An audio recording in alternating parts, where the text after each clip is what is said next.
فإن خير الحديث كتاب الله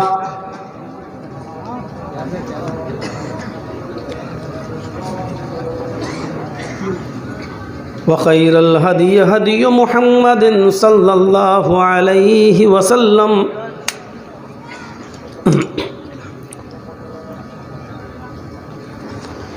وشر الأمور محدثاتها وكل محدثة بدعة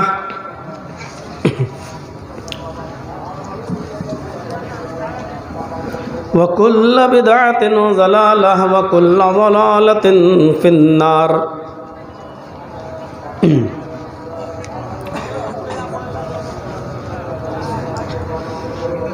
أعوذ بالله من الشيطان الرجيم.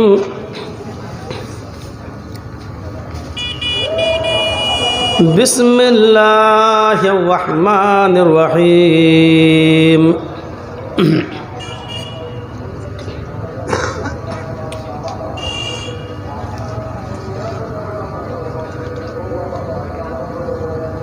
ما آتاكم الرسول فخذوه وما نهاكم عنه فانتهوا.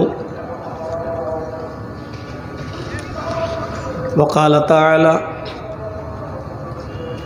يا أيها الذين آمنوا أطيعوا الله وأطيعوا الرسول وأولي الأمر منكم فإن تنازعتم في شيء فردوه إلى الله والرسول.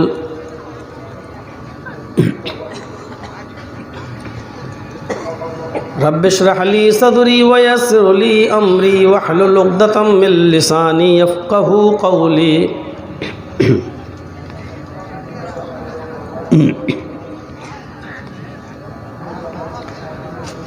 حمد و ثنا، تعریف و توصیف، کبریائی و بڑائی، تسبیح و تحلیل، تکبیر سب اللہ تبارک و تعالیٰ کے لیے ہے جو وحدہ لا شریک ہے، احکم الحاکمین ہے، رب العالمین ہے، رب ذوالجلال والاکرام ہے، رب العرش العظیم ہے، کائنات کی، دنیا کی ہر چیز پر قادر ہے، علی کل شیء قدیر ہے۔ مختصر سی حمد کے بعد اللہ سے دعا کرتا ہوں کہ قیامت کی صبح تک درود و سلام کے بے شمار پھولوں کی بارش فرما، تمام پیغمبروں پر اور بالخصوص جناب محمد رسول اللہ صلی اللہ علیہ وسلم کی ذات اقدس پر اللہم صلی وسلم وبارک علیہ۔ یہ پروگرام جو 27 اور 28 نومبر کو آج نارائن پور ڈسٹرکٹ مالدہ کے اندر جس پروگرام میں آپ کی حاضری ہوئی ہے، آپ کو اچھی طریقے سے معلوم ہوگا یہ 1 سال پہلے لیا گیا تھا۔ ہمارے محترم دوست جناب عالم صاحب کے والد صاحب نے یہ پروگرام کی تاریخ لی تھی اور پروگرام کا پورا ٹینٹ لگایا بھی جا چکا تھا۔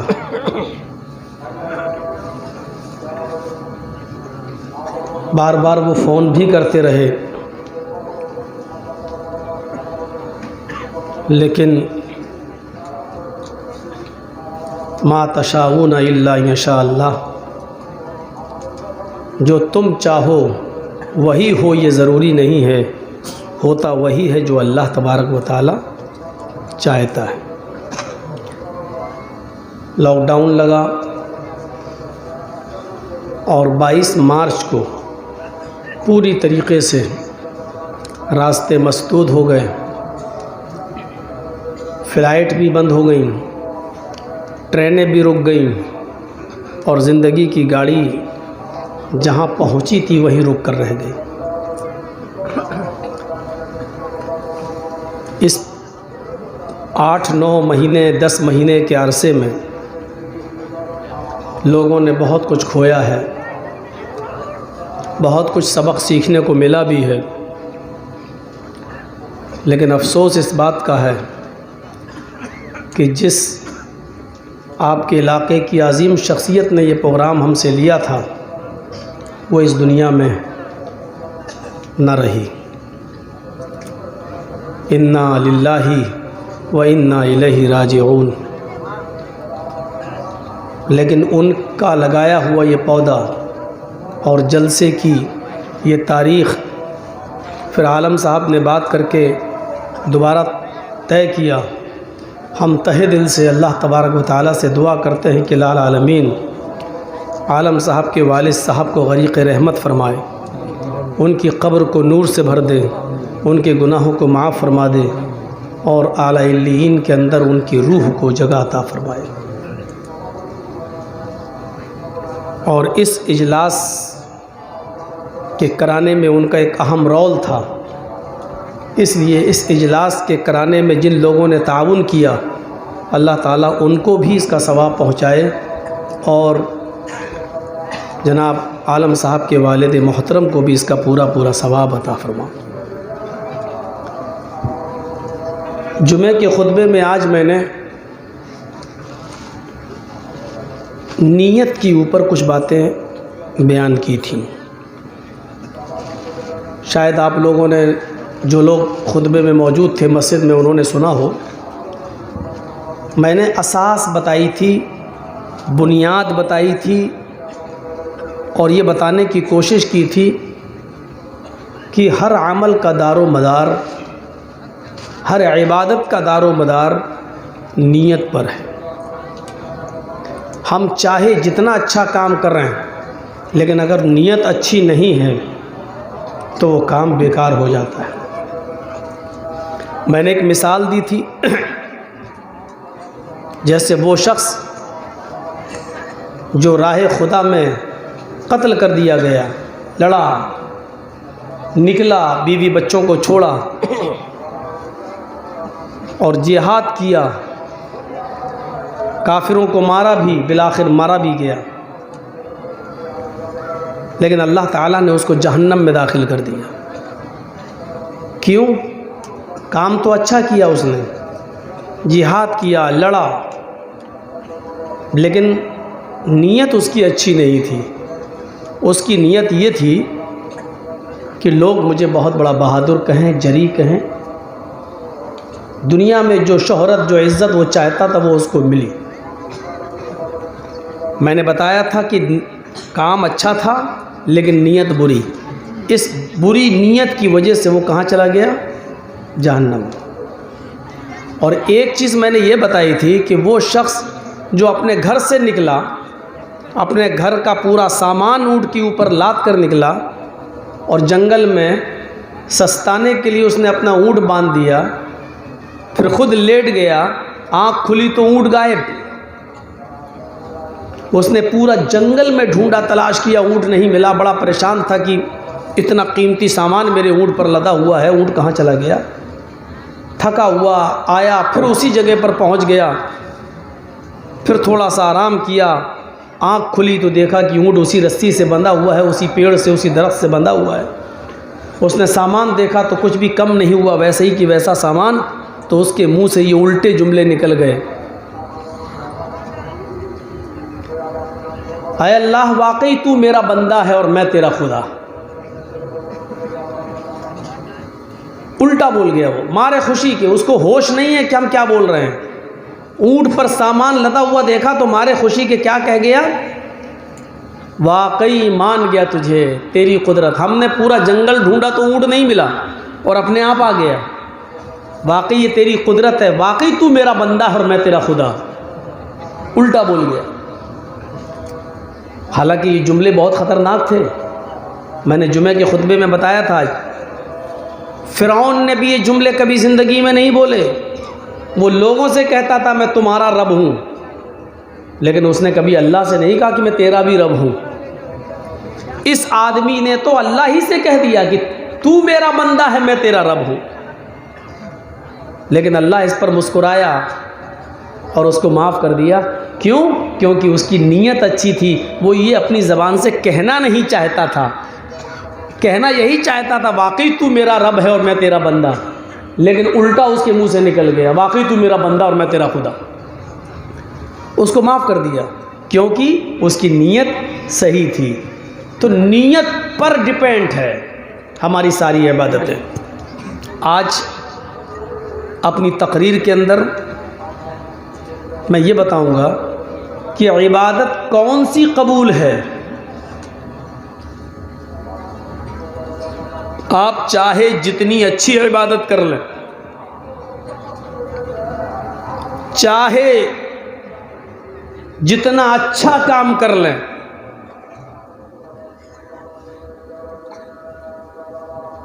لیکن ہماری عبادتوں پر اگر جناب محمد الرسول اللہ صلی اللہ علیہ وسلم کی مہر نہیں ہے، نبی اکرم کا سرٹیفکیٹ اگر ہمارے پاس نہیں ہے، تو وہ ہماری عبادتیں بیکار ہیں، کوئی اہمیت نہیں رکھتی.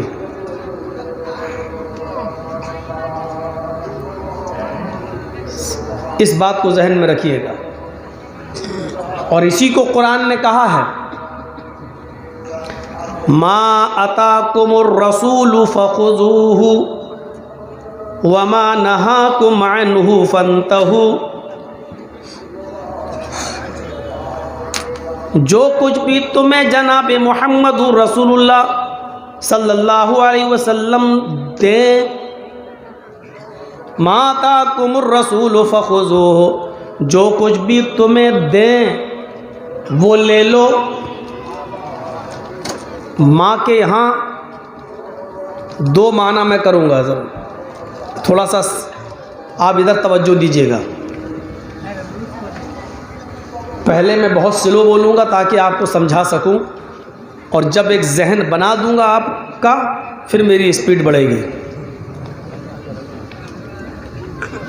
ماں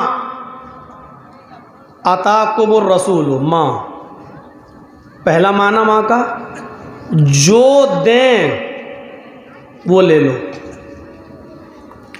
بھائی آپ لوگ اٹھنا بیٹھنا تھوڑا کم کر دیجئے.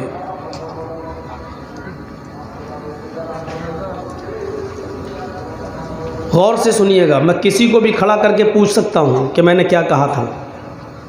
ماں پہلا معنی، جو دیں وہ لے لو، جو کچھ بھی دیں وہ لے لو. اور ماں کا ایک دوسرا معنی یہ ہوا، جتنا دیں اتنا لے لو. ماں اتاکم الرسول، محمد الرسول اللہ تمہیں جو دیں وہ لے لو، اور جتنا دیں اتنا لے لو. نہ اس میں سے کم کر سکتے ہو نہ اس میں زیادہ کر سکتے ہو.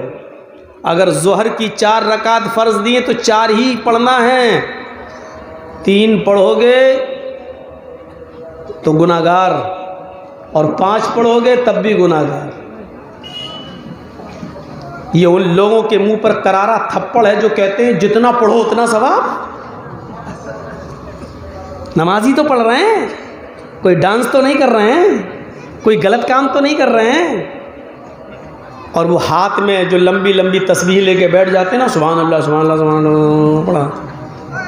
کیا کر رہے ہو؟ تسبیح. ارے سبحان اللہ ہی تو پڑھ رہے ہیں، اچھا کام ہی تو کر رہے ہیں، کوئی گانا تھوڑی گا رہے ہیں. یہ ان کے منہ پر بھی زوردار تھپڑ ہے. ماں اتاکم الرسول، رسول تمہیں جو دیں وہ لے لو، اور جتنا دیں اتنا لے لو. نہ اس میں کچھ کم کر سکتے ہو نہ زیادہ. وما نہاکم عنہ فانتہوا، اور نبی جس کام سے تمہیں روکیں اور جتنا روکیں اس کام سے رک جاؤ، اور جتنا روکیں اتنا رک جاؤ۔ اگر کسی نے ظہر کی نماز بجائے 4 کے 3 پڑھی تو اس کا مطلب یہ ہے کہ اس نے نبی اکرم کی لائی ہوئی شریعت کو نہیں مانا، اور اگر کسی نے 5 پڑھ دیا تو اس کا مطلب یہ ہے کہ اس نے نبی کی 4 کو ناقص کمزور مانا، اپنی طرف سے بڑھانے کے بعد اس نے پورا مانا۔ دنیاوی کام میں آپ جو چاہیں کریں وہ ایک الگ چیز ہے، لیکن دین کے نام پر نبی جتنا دیں گے اتنا لو، اور جو دیں گے وہ لو۔ بہت سے لوگ کہتے ہیں، جیسے ہم لوگ کبھی کبھی کہتے ہیں نا کہ اللہ کے نبی نے یہ کام نہیں کیا، صحابہ نے نہیں کیا، ابو بکر صدیق سے ثابت نہیں ہے، حضرت عمر سے نہیں ہے، تم لوگ کیوں کر رہے ہو؟ تو اس کا جواب میں جانتے ہو، بہت سی جگہوں سے آپ کو اس کا جواب کیا ملے گا؟ اس کا جواب یہ ملے گا کہ نبی کے زمانے میں تو بہت سے کام نہیں ہوتے تھے، آج وہ تم کر رہے ہو۔ صحابہ نے تو بہت سے کام نہیں کیے، وہ تم کر رہے ہو۔ یقیناً صحیح بات ہے، اللہ کے رسول نے کبھی مائک میں تقریر نہیں کی، ہم کر رہے ہیں، صحیح بات ہے۔ اللہ کے نبی صلی اللہ علیہ وسلم کبھی پلین میں نہیں بیٹھے، ہم بیٹھ رہے ہیں۔ کبھی پلین میں بیٹھ کے حج کرنے نہیں گئے، ہم جا رہے ہیں۔ اللہ کے رسول کبھی ٹرین میں نہیں بیٹھے، ہم بیٹھ رہے ہیں۔ اللہ کے نبی نے کبھی اسٹیل کے برتنوں میں اور پیتل کے برتنوں میں اور تانبے کے برتنوں میں کھانا نہیں کھایا، ہم کھا رہے ہیں۔ یقیناً یہاں تم بالکل ٹھیک ہو، لیکن سوال یہ ہے کہ ہم ان چیزوں کو دین میں شامل نہیں کر رہے ہیں۔ مائک میں تقریر ہو ضرور رہی ہے، لیکن یہ مائک میں بولنا، اس سے دین یہ زیادہ ثواب مل جائے گا، یا مائک نہیں ہو تو گناہ پڑے گا، اس کو ہم دین میں شامل نہیں کر رہے ہیں۔ ٹرین کو ہم دین میں شامل نہیں کر رہے ہیں، پلین کو ہم نے دین میں شامل نہیں کیا ہے، اسٹیل کے برتنوں میں کھانے کو ہم نے دین میں شامل نہیں کیا ہے۔ لیکن اگر تم کوئی کام کو دین کہو گے اور دینی کام کہو گے تو پھر اس کی دلیل تمہیں جناب محمد رسول اللہ صلی اللہ علیہ وسلم کے قول و فعل اور عمل سے دینا پڑے گی۔ یہ ہے دین۔ من احدث فی امرنا ھذا ما لیس، جس نے بھی اس دین کے اندر، فی امرنا فی دیننا، جس نے بھی ہمارے دین کے اندر کوئی نئی چیز نکالی، ہمارے دین کے اندر کوئی نیا معاملہ ایجاد کیا جو پہلے سے نہیں تھا، جو اللہ کے نبی صلی اللہ علیہ وسلم نے نہیں دیا، صحابہ نے نہیں کیا، ما لیسا، جو اس دین کے اندر پہلے سے موجود نہیں تھا، فہو رد، وہ مردود ہے۔ اللہ کے نبی نے کہہ دیا وہ ریجیکٹ ہے، اس کو تسلیم نہیں کیا جائے گا۔ نبی اکرم صلی اللہ علیہ وسلم نے جو دیا اس کی 3 شکلیں ہیں۔ یا تو آپ نے کسی کام کے کرنے کا حکم دیا ہوگا، یا آپ نے کوئی کام کرنے کا حکم تو نہیں دیا لیکن کر کے دکھایا ہوگا، خود عمل کیا ہوگا، حکم نہیں دیا لیکن کیا۔ یا اس کی ایک تیسری شکل یہ ہو سکتی ہے کہ آپ نے نہ تو کرنے کا حکم دیا اور نہ ہی آپ نے کوئی کام کیا، لیکن کسی صحابی کو کرتے ہوئے دیکھا تو آپ نے اس کو منع نہیں کیا، دیکھا اور کوئی کام کر رہا صحابی تو آپ اس کے کام کو دیکھ کر خاموش ہو گئے، تو یہ بھی صحیح ہے۔ اگر غلط ہوتا تو آپ منع کرتے، لیکن کسی صحابی کو کوئی کام کرتے ہوئے دیکھا اور آپ نے اس کو روکا نہیں، منع نہیں کیا، تو اس کا مطلب یہ ہے کہ یہ کام بھی ٹھیک ہے، جائز ہے۔ یہ 3 شکلیں ہیں،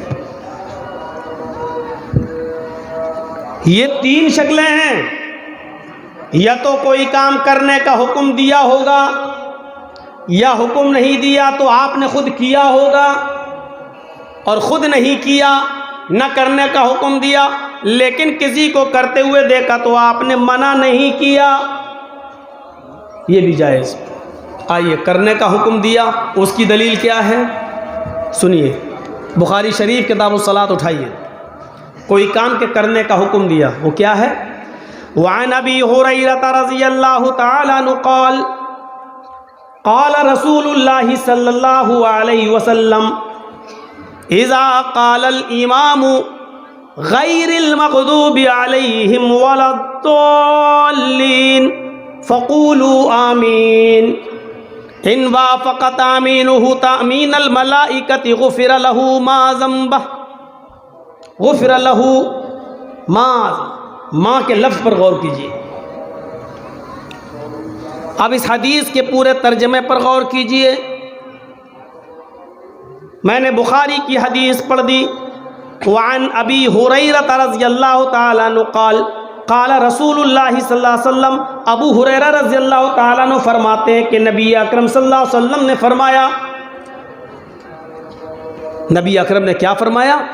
اذا قال الامام غیر المغضوب علیہم ولا الضالین، جب تمہارا امام نماز پڑھا رہا ہو اور مصلی پہ کھڑا ہوا ہو اور اس کی قرأت جہری ہو اور وہ جہری قرأت کے اندر زور سے کہے غیر المغضوب علیہم ولا الضالین، جب وہ کہے غیر المغضوب علیہم ولا الضالین فقولوا آمین، تو تم آمین کہو۔ دیکھ رہے ہیں آپ، حدیث پڑھی ہے میں نے، ابو ہریرہ اس حدیث کے راوی ہیں، بخاری شریف کی حدیث ہے۔ آپ کے بغل میں بھی جلسہ ہو رہا ہے، پوری تقریر سنیے گا، ایک حدیث نہیں سنائے گا، آج حدیث ہی سن لیجیے آپ۔ اذا قال الامام غیر المغضوب علیہم ولا الضالین، جب امام کہے غیر المغضوب علیہم ولا الضالین فقولوا آمین، تو تم بھی آمین بولو۔ اور آگے کیا کہا؟ فرشتے بھی آمین بولتے ہیں، ان وافق تامین تامین الملائکہ، اگر تمہاری آمین اور فرشتوں کی آمین موافقت کھا گئی، ایک ساتھ نکلی، تمہاری آمین سے اور فرشتوں کی آمین ٹکرا گئی، ایک ساتھ نکلی، غفر لہ ما تقدم من ذنبہ، تو اب تک تم نے جتنے گناہ کیے، جتنے تقدم جو کر چکے ہو تم، جتنے گناہ تم نے کیے، غفر لہ ما تقدم من ذنبہ، اب تک تم نے جتنے بھی گناہ کیے اللہ تعالیٰ تمہارے سارے گناہوں کو معاف فرما دے گا۔ زور سے آمین بولنے کی فضیلت دیکھ رہے ہیں، سارے گناہ معاف، یہ حدیث ہے، نبی اکرم نے فرمایا آپ آمین کہیں گے تو اس سے سارے گناہ معاف ہو رہے ہیں، لیکن حلق کے نیچے نہیں اترے گی، حدیث نہیں۔ زور سے آمین بولنے کی فضیلت یہ ہے۔ صغیرہ گناہ کی بات کر رہے ہیں، کبیرہ کی نہیں، ایسا نہ ہو معظم پور والے آپس میں لڑتے بہت ہیں، یہ علاقہ پورے ہندوستان، پوری دنیا میں نہ صحیح، پورے ہندوستان میں تو مشہور ہے ہی، مار دھاڑ میں ایوارڈ ملنا چاہیے۔ اللہ کرے کہ اس میں شانتی رہے جیسے ابھی ہے۔ تو میرے بھائیوں، ایسا نہ ہو کہ کسی کا مرڈر کر کے آؤ مسجد میں مغرب کی نماز میں گھس جاؤ اور امام صاحب کہیں غیر المغضوب علیہم ولا الضالین، کہتے آمین، سارے گناہ معاف، قتل بھی معاف، خون بھی معاف، کسی کی زمین پہ قبضہ کیا وہ بھی معاف۔ مولانا جرجی صاحب نے کہا تھا، اللہ کے نبی نے فرمایا زور سے آمین بولو سارے گناہ معاف ہو جاتے ہیں۔ اب تو خوب کھیتی کرو، چرس، گانجا، افیم، بیڑی، سگریٹ، سب مغرب کی نماز پڑھیں گے، عشاء کی نماز پڑھیں گے، زور سے کہہ دیں گے آمین، معاف۔ یہ حکم ہے نبی کا، اللہ کے رسول نے کہا زور سے بولو، یہ قولی حدیث ہے۔ کیا کہا؟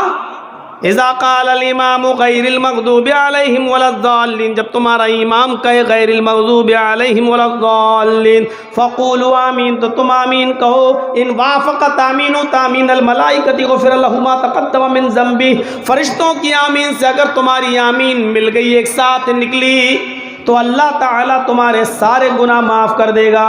صغیرہ، یہ ہے زور سے آمین بولنے کی فضیلت اور نبی کا حکم۔ اب اس قرآن کی آیت کو لو ما آتاکم الرسول فخذوہ، محمد الرسول اللہ تمہیں جو دیں وہ لے لو۔ قرآن کی آیت یہ بتا رہی ہے کہ نبی اکرم نے جو یہ فرمایا ہے کہ جو نبی دیں وہ لے لو، ہمیں زور سے آمین بولنے کا حکم دیا ہے، ہمیں لینا پڑے گا، ہمیں زور سے آمین بولنا پڑے گی۔ اب وہ ایک الگ مسئلہ ہے کہ اگر نہ بولیں تو ہم کہیں گے اگر نماز ہی نہ پڑھو تو، اب نہ پڑھو تو وہ ایک الگ بات ہے، سنت یہی ہے، نبی اکرم صلی اللہ علیہ وسلم کا فعل یہی ہے، آپ کا قول یہی ہے۔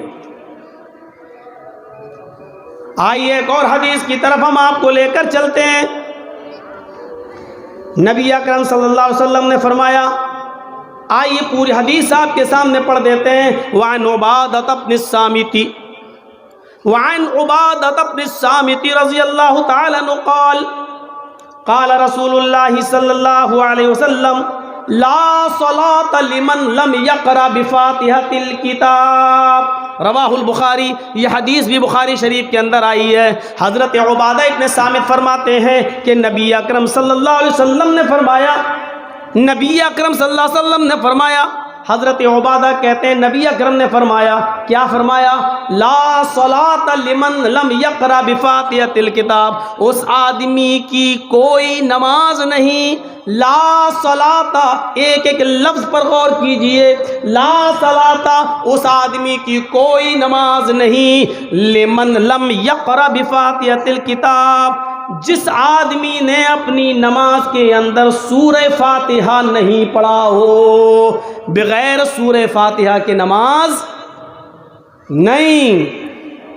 لا صلاۃ لمن، اس آدمی کی کوئی نماز نہیں، لمن لم یقرأ بفاتحۃ الکتاب، جس نے فاتحۃ الکتاب کو، سورہ فاتحہ کو نہیں پڑھا، یعنی اللہ کے نبی کہہ رہے ہیں اس کی کوئی نماز نہیں، یعنی حکم دے رہے ہیں کہ سورہ فاتحہ پڑھو، اگر نہیں پڑھو گے تو کوئی نماز نہیں۔ کوئی بھی اکیلے ہو تب بھی پڑھنا ہے، جماعت کے ساتھ ہو تب بھی پڑھنا ہے، امام کے پیچھے ہو تب بھی پڑھنا ہے، سنت پڑھو تب بھی پڑھنا ہے، فرض پڑھو تب بھی پڑھنا ہے، یہاں تک کہ نماز جنازہ میں بھی پڑھنا ہے۔ لا صلاۃ کہہ کر یہ بتا دیا کہ کوئی بھی نماز نہیں جب تک کہ سورہ فاتحہ نہ پڑھی جائے، پڑھنا پڑے گی۔ اور سوچو تو صحیح، بہت سے لوگ کہتے ہیں کہ امام کی قرأت مقتدی کی قرأت، امام نے پڑھ تو لی، یار عقل کہاں چلی جاتی ہے؟ امام نے پڑھ لی تو مقتدی نے پڑھ لی، ابے امام نے تو نماز بھی پڑھ لی تو بھی مت پڑھ، کیوں پڑھ رہا ہے؟ امام نے تو سبحان ربی العظیم بھی پڑھ لی، سبحان ربی الاعلیٰ بھی پڑھ لیا، پھر تو کیوں پڑھ رہا ہے؟ اگر امام سبحانک اللہم و بحمدک پڑھ رہا ہے اور تو امام کے پیچھے سبحانک اللہم و بحمدک پڑھ رہا ہے، امام سبحان ربی العظیم کہہ رہا ہے تو بھی سبحان ربی العظیم کہہ رہا ہے، امام ربنا لک الحمد کہتا ہے تو بھی ربنا لک الحمد کہہ رہا ہے، امام سبحان ربی الاعلیٰ کہہ رہا ہے تو بھی سبحان ربی الاعلیٰ کہہ رہا ہے، امام التحیات پڑھ رہا ہے تو بھی التحیات پڑھ رہا ہے، امام درود شریف پڑھ رہا ہے تو بھی درود شریف پڑھ رہا ہے، امام اللہم انی ظلمت نفسی پڑھ رہا ہے تو بھی اللہم انی ظلمت نفسی پڑھ رہا ہے۔ جب ساری چیزیں امام کے پیچھے تو پڑھ ہی رہا ہے تو سورہ فاتحہ سے تیرے باپ دادا کی کون سی دشمنی چلی آ رہی ہے جو نہیں پڑھ رہا ہے؟ پھر اس سے بیر کیوں؟ پھر اس سے دشمنی کیوں؟ یہ حکم ہے نبی کا، جو کہا وہ لے لو۔ میں نے کہا تھا نا کہ اس کی تین شکلیں ہو سکتی ہیں، یا تو کہا ہوگا، یا کر کے دکھایا ہوگا وہ بھی سنت، یا پھر نہ کہا نہ کر کے دکھایا لیکن کسی کو کرتے ہوئے دیکھا تو آپ نے اس کو منع نہیں کیا تو وہ بھی جائز، وہ بھی ٹھیک، وہ بھی سنت۔ دو حدیثیں آپ کے سامنے رکھ دیں، یہ ہے قول نبی کا حکم۔ پہلی حدیث میں حکم کیا ہے؟ امام ولا الضالین زور سے کہے تو تم بھی کہو، زور سے کہو آمین، اور ایسا کرنے سے گناہ معاف ہوتے ہیں۔ دوسری ہم نے نبی اکرم کی قولی حدیث سنائی، کیا ہے وہ قول؟ سورہ فاتحہ پڑھو، کیونکہ بغیر سورہ فاتحہ کے نماز نہیں۔ آئیے ایک عمل دیکھ لیتے ہیں۔ عمل کیا ہے؟ سنیے، وعن طلحة بن عبد الله بن عوف رضی اللہ تعالی عنہ قال صلیت خلف ابن عباس رضی اللہ عنہما على جنازة فقرأ بفاتحة الكتاب قال لتعلموا انها سنة رواہ البخاری فی کتاب الجنائز. یہ حدیث بھی بخاری شریف کتاب الجنائز کی ہے. ترجمے پر غور کرو. حضرت طلحہ ابن عبداللہ ابن عوف فرماتے ہیں، حضرت طلحہ ابن عبداللہ ابن عوف فرماتے ہیں کہ ہمارے علاقے میں ایک جنازہ، ایک میت ہو گئی. اس میت میں مجھے شرکت کرنے کا موقع ملا. میں نے عبداللہ ابن عباس کو جنازے کی نماز پڑھاتے ہوئے دیکھا. میں نے عبداللہ ابن عباس کے پیچھے جنازے کی نماز پڑھی. سنیے، میں نے عبداللہ ابن عباس کے پیچھے جنازے کی نماز پڑھی. طلحہ ابن عبداللہ ابن عوف کہتے ہیں صلیت خلف ابن عباس رضی اللہ عنہما، ہم نے جنازے کی نماز پڑھی کس کے پیچھے؟ ابن عباس، عبداللہ ابن عباس کے پیچھے. تو عبداللہ ابن عباس نے جنازے کی نماز میں کیا پڑھا؟ فقرأ بفاتحة الکتاب، جنازے کی نماز میں سورہ فاتحہ کو پڑھا. بخاری کی حدیث ہے. عبداللہ ابن عباس نے جنازے کی نماز میں سورہ فاتحہ پڑھا. اچھا، ان کو کیسے معلوم طلحہ ابن عبداللہ کو؟ اس کا مطلب یہ ہے کہ انہوں نے زور سے پڑھا ہے. جنازے کی نماز دو طریقے سے پڑھی جاتی ہے، سن لیجئے. ایک طریقہ تو یہ ہے اللہ اکبر، اس کے بعد میں آپ جو ہے آہستہ پڑھ لیں. جنازے کی نماز میں ثنا نہیں ہے. ایک بات یاد رکھیے گا، جنازے کی نماز میں ثنا نہیں پڑھی جائے گی. سبحانک اللہم وبحمدک وتبارک اسمک، یہ نہیں ہے. اللہ اکبر، الحمدللہ رب العالمین الرحمن الرحیم مالک یوم الدین ایاک نعبد و ایاک نستعین اہدنا الصراط المستقیم صراط الذین انعمت علیہم غیر المغضوب علیہم ولا الضالین. یہ سورہ فاتحہ. اس کے بعد ایک سورت اور، کوئی بھی آپ اس کو پڑھیں گے. اس کی دو شکلیں، یا تو آپ آہستہ پڑھیں یا زور سے پڑھیں. دونوں جائز ہیں، دونوں جائز ہیں. لیکن یہاں جو شکل بتائی ہے طلحہ ابن عبداللہ نے، وہ کیا بتائی ہے کہ میں نے ان کے پیچھے پڑھی تو عبداللہ ابن عباس نے سورہ فاتحہ کو پڑھا. تو ان کو کیسے معلوم کہ سورہ فاتحہ پڑھا؟ ان کو تبھی معلوم ہوا ہے جب انہوں نے زور سے پڑھا ہوگا. جب زور سے پڑھا تو ان کو معلوم. صلیت خلف ابن عباس رضی اللہ عنہما علی جنازۃ فقرأ بفاتحۃ الکتاب، تو انہوں نے سورہ فاتحہ کو زور سے پڑھا. جب نماز پڑھا کر فارغ ہوئے، جنازہ پڑھا کر فارغ ہوئے، تو سب ایک دوسرے کا چہرہ دیکھنے لگے. مطلب ان کے علاقے میں آہستہ پڑھی جاتی تھی، اس گاؤں میں آہستہ پڑھنے کا رواج تھا. اللہ اکبر، آہستہ پڑھ لیا. ساری دعائیں آہستہ پڑھنے کا رواج تھا. لیکن عبداللہ ابن عباس نے آج جو پڑھائی اس گاؤں میں، تو انہوں نے زور سے پڑھا دی، تو ایک دوسرے کا منہ دیکھنے لگے. تو حضرت عبداللہ ابن عباس سمجھ گئے شاید ان کو یہ کوئی نئی چیز نظر آ رہی ہے، ان کے گاؤں میں ایسا نہیں ہوا. تو کیا فرمایا؟ قال، میں نے جان بوجھ کر زور سے سورہ فاتحہ کو پڑھا ہے. لتعلموا، تاکہ تم کو معلوم ہو جائے. لتعلموا، تاکہ تم جان جاؤ. لتعلموا، تاکہ تمہیں علم ہو جائے. انہا سنتن، اس زور سے پڑھنا بھی سنت ہے. یعنی ان دعاؤں کو زور سے بھی اللہ کے رسول صلی اللہ علیہ وسلم نے پڑھا ہے. سنت کا مطلب کیا ہے؟ نبی سے ثابت ہے. عمل نبی نے ایسا بھی کیا ہے، یہ سنت ہے. نبی نے جو کیا، چاہے وہ قولی شکل میں، فعلی شکل میں، تقریری شکل میں، وہ سنت ہے. سنت کا معنی کیا؟ طریقہ، نبی کا طریقہ. سنت کہتے ہی طریقے کو ہیں. اللہ کے نبی فرماتے ہیں وعن انس رضی اللہ تعالیٰ عنہ قال قال رسول اللہ صلی اللہ علیہ وسلم النکاح من سنتی فمن رغب عن سنتی فلیس منی. النکاح من سنتی الگ ہے، فمن رغب عن سنتی فلیس منی یہ دوسری حدیث کا ایک ٹکڑا ہے. سنیے، النکاح من سنتی، حضرت انس فرماتے ہیں کہ اللہ کے نبی نے فرمایا النکاح من سنتی، نکاح میری سنت ہے. دیکھیے طریقہ، طریقہ. اچھا، جتنا دیں اور جو دیں، یہ بات یہاں سے نکلی تھی. جو دیں وہ لے لو اور جتنا دیں. آئیے، جتنا دیں کا مطلب سنیے. 3 صحابی، غور سے سننا، آج میری تقریر ذرا دوسرے اسٹائل کی ہو رہی ہے، کل دوسرے اس میں سنیے گا۔ آج تھوڑی سی علمی باتیں ہو جانی چاہیے، جو چیزیں نہیں معلوم ہے اس کی جانکاری ہونا بھی ضروری ہے۔ سنیے، 3 صحابیوں کی ایک جماعت اللہ کے رسول صلی اللہ علیہ وسلم کی بعض بیویوں سے ملاقات کرنے گئے۔ حدیث کے الفاظ کیا ہیں؟ قال، کیا ہے؟ جاء ثلاثۃ رہط الی بیوت ازواج النبی صلی اللہ علیہ وسلم، یہ ہے بخاری شریف کی حدیث کے الفاظ۔ 3 لوگ، 3 صحابی نبی اکرم کے گھر میں نبی اکرم کی بیویوں سے ملاقات کرنے گئے۔ جب وہ نبی اکرم کی بیویوں سے ملنے گئے تو انہوں نے عبادت کے بارے میں پوچھا۔ ان تینوں صحابیوں نے عبادت کے بارے میں پوچھا، بتائیے تو اللہ کے رسول کتنا پڑھتے تھے، نماز کتنی، رات میں کتنا جاگتے تھے، دن میں کتنا سوتے تھے، کتنا جاگتے تھے، عبادت کتنی کرتے تھے، روزے کتنے رکھتے تھے؟ تو آپ کی بیویوں نے بتا دیا، اتنا سوتے تھے، اتنا جاگتے تھے، اتنا کھاتے تھے، اتنا روزہ رکھتے تھے، اتنا افطار، پورا۔ یہ لوگ سب باہر آ گئے، بات چیت کر کے باہر آ گئے۔ حدیث کے الفاظ ہے کأنہم تقالوہا، ان کو کم لگا، یہ صحابی تھے، ان کو کم لگا، کہاں نبی کہاں ہم، اللہ کے رسول تو جنتی ہیں، بخشے بخشائے ہیں، وہ تو جنت میں جائیں گے، آپ اگر عبادت کم بھی کریں تو چلے گا، ہمیں تو اور زیادہ عبادت کرنا چاہیے۔ اوہ، دیکھیے کیا وسوسہ ڈالا گیا ان کے دل میں، دماغ میں۔ نبی نے جو کیا یا کرتے ہیں وہ تو جنتی ہیں، وہ تو بخشے بخشائے ہیں، وہ تو اللہ کے رسول ہیں۔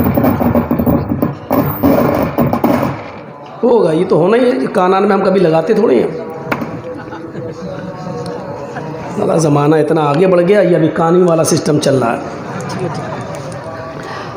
تو سنیے، اوہ پھر جائے گا، کیا ہے اس میں ٹیپے بھی اتنا چپکائے ہوئے ہیں، لگتا ہے اسی کا ہمیں جنازہ پڑھانا پڑے گا۔ چلو ٹھیک ہے، لیکن اب یہ ٹھیک تو ہے یار، بس چلو۔ ہاں، تو ان کے دماغ میں کیا آیا؟ نبی تو جنتی ہیں، ہمیں تو نبی سے زیادہ عمل کرنا چاہیے۔ تو 3 صحابیوں کی رائے الگ الگ ہو گئی۔ ایک صحابی کیا کہتے ہیں؟ اے سنو، آج کے بعد میں دن بھر روزہ رکھوں گا، کبھی نہیں چھوڑوں گا، ڈیلی پر ڈے ہمیشہ روزہ رکھوں گا، کبھی چھوڑوں گا ہی نہیں۔ دوسرے صحابی کہتے ہیں یار دن تو نے لے لیا، میں رات بھر عبادت کروں گا، کبھی نہیں چھوڑوں گا، آج کے بعد سوؤں گا ہی نہیں، رات بھر عبادت ہی عبادت کروں گا۔ دیکھیے ایک نے کیا کہا؟ میں دن بھر روزہ رکھوں گا، اصوم النہار ولا اترکو ابدا، میں ہمیشہ روزہ رکھوں گا اور کبھی نہیں چھوڑوں گا۔ دوسرے نے کیا کہا؟ اصلی اللیل، رات بھر نماز پڑھوں گا، کبھی نہیں چھوڑوں گا، ہمیشہ جاگوں گا، رات بھر نماز ہی پڑھتا رہوں گا۔ تیسرے صحابی بولے اچھا، تم دن میں روزہ رکھو گے، تم رات بھر نماز پڑھو گے، تو میں کیا کسی چھوٹے باپ کا بیٹا ہوں؟ تو صحابہ نے تم کیا کرو گے؟ بولے میں رات میں نماز پڑھوں گا اور دن میں روزہ بھی رکھوں گا۔ وَأَعْتَزِلُ النِّسَاءَ، بیوی سے بھی الگ رہوں گا، کبھی اس کے پاس ہی نہیں جاؤں گا۔ لیجئے 3 لوگوں کی 3 قسم کی باتیں آ گئیں۔ اچھا ایمانداری کے ساتھ بتائیے، ان لوگوں نے اچھا ہی کام کرنے کے لیے تو کہا تھا، کوئی غلط کام تو تھا نہیں بھائی، دن بھر روزہ رکھوں گا، کبھی نہیں چھوڑوں گا، کام تو اچھا ہی تھا نا۔ دوسرے نے کہا میں رات بھر نماز پڑھوں گا، کبھی نہیں سوؤں گا، اچھا ہی تو کام تھا۔ ہمارے معظم پور لکھی پور والوں کی طرح پورا رات بھر کیرم بورڈ تو نہیں کھیلیں، اس میں تو نہیں لگتے رہتے، رات بھر نماز پڑھنے کی تو بات کہی تھی انہوں نے۔ اور تیسرے نے کیا کہا؟ میں رات میں نماز بھی پڑھوں گا، دن میں روزہ بھی رکھوں گا اور بیوی کے قریب نہیں جاؤں گا، عورت چل کھانا پکانے تک رہے بس۔ لیکن جب اللہ کے نبی صلی اللہ علیہ وسلم کو اس کی اطلاع ملی تو اللہ کے نبی ان کے پاس آئے اور کیا کہا؟ میں نے سنا ہے ایسی ایسی باتیں، انتم الذی قلتم کذا و کذا، کیا وہ تم ہی لوگ ہو جو یہ بول رہے تھے؟ کیا تم نے ہی یہ باتیں بولی؟ کیا تم نے یہ کہا کہ میں رات بھر نماز پڑھوں گا؟ کیا تم نے کہا کہ دن بھر روزہ رکھوں گا؟ کیا تم نے کہا کہ میں دن میں نماز پڑھوں گا، دن میں روزہ رکھوں گا، رات میں نماز پڑھوں گا اور بیوی کے قریب نہیں جاؤں گا؟ تم نے ہی کہا، تم تینوں لوگ ہو۔ ہاں، اتنے سیدھے تھے، سچے تھے، جھوٹ نہیں، ہاں کہا تو ہم نے ہے۔ اب اللہ کے نبی نے جو جملے کہے وہ سنو۔ دن بھر روزہ رکھو گے، رات بھر نماز پڑھو گے، بیوی کے قریب نہیں جاؤ گے۔ کتنی بیوی ہیں؟ ایک۔ کہا میری 11۔ تم اللہ سے زیادہ ڈرتے ہو یا میں؟ نہیں، آپ ہی زیادہ ڈرتے ہیں۔ تمہیں اللہ کا خوف زیادہ ہے یا مجھے؟ نہیں، اللہ کے رسول آپ کو ہے۔ تم دین کے بارے میں زیادہ معلومات رکھتے ہو یا میں؟ نہیں، اللہ کے رسول آپ۔ تو سنو، جب میں تم میں سب سے زیادہ اللہ سے ڈرنے والا اور اللہ کا خوف کھانے والا ہوں، تو میرا حال کیا ہے؟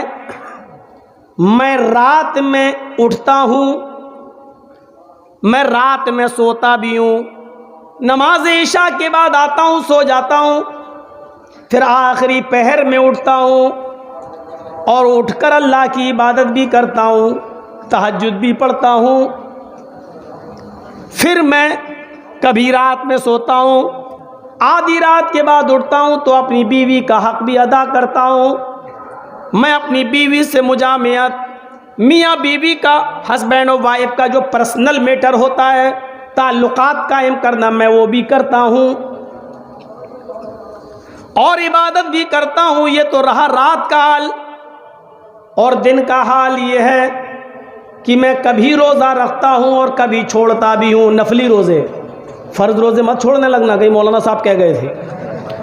میں کبھی روزہ رکھتا بھی ہوں، کبھی چھوڑ دیتا ہوں۔ بعض دوسری حدیثوں میں آتا ہے، آپ نے فرمایا کہ تم مہینے میں 3 روزے رکھ لیا کرو، کیونکہ اللہ کے یہاں ایک روزے کا ثواب 10 روزے کے برابر ہے، 10 گنا ہے۔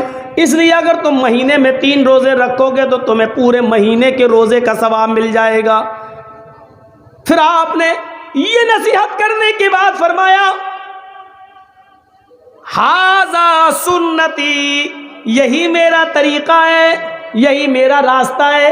یعنی تمہیں رات میں سونا بھی ہے، پھر رات میں اٹھنا بھی ہے، تمہیں اپنی بیوی کا حق بھی ادا کرنا ہے۔ تمہیں رات میں اٹھ کر اگر نفلی عبادت کرنا چاہو، تہجد وغیرہ پڑھنا چاہو تو غسل کر کے تہجد وغیرہ بھی پڑھ لو، نفلی عبادت بھی کر لو، اور مہینے میں 3 روزے بھی رکھ لیا کرو۔ آپ نے فرمایا یہی میرا طریقہ ہے۔ خبردار اگر تم رات بھر جاگے، خبردار اگر تم نے پے در پے کنٹینیو مسلسل روزے رکھے، خبردار اگر بیوی کا حق ادا نہیں کیا، اس کے قریب نہیں گئے، آپ نے فرمایا فمن رغب عن سنتی فلیس منی، جو میرے اس طریقے سے اعراض کرے گا، جو میرے اس طریقے سے منہ پھیرے گا، جو میرے اس طریقے سے پیٹھ موڑے گا اور روگردانی کرے گا، فلیس منی، وہ میری امت میں سے نہیں ہوگا، وہ مجھ میں سے نہیں ہوگا، وہ مسلمان نہیں کہلائے گا، وہ میرا امتی نہیں کہلائے گا۔ رات بھر نماز پڑھنے کے باوجود تمہاری انٹری مسلمانوں میں نہیں، رات بھر عبادت کرنے والے کی انٹری، دن بھر روزہ رکھنے کے باوجود مسلمان نہیں۔ کیوں؟ کیونکہ محمد رسول اللہ نے جتنا دیا اتنا لو، زیادہ کرو گے تو وہ بھی غلط، جو دیں وہ لے لو اور جتنا دیں اتنا لے لو، یہ ہے سنت۔ سنت کی 2 مثالیں میں دے چکا ہوں آپ کو، ایک تو قولی کون کون سی؟ زور امام کہے ولا الضالین تو تم کہو آمین، اور دوسری حدیث سورہ فاتحہ پڑھو، اس کے بغیر نماز نہیں۔ آئیے نبی کا عمل دکھلاؤں، عمل کیا ہے۔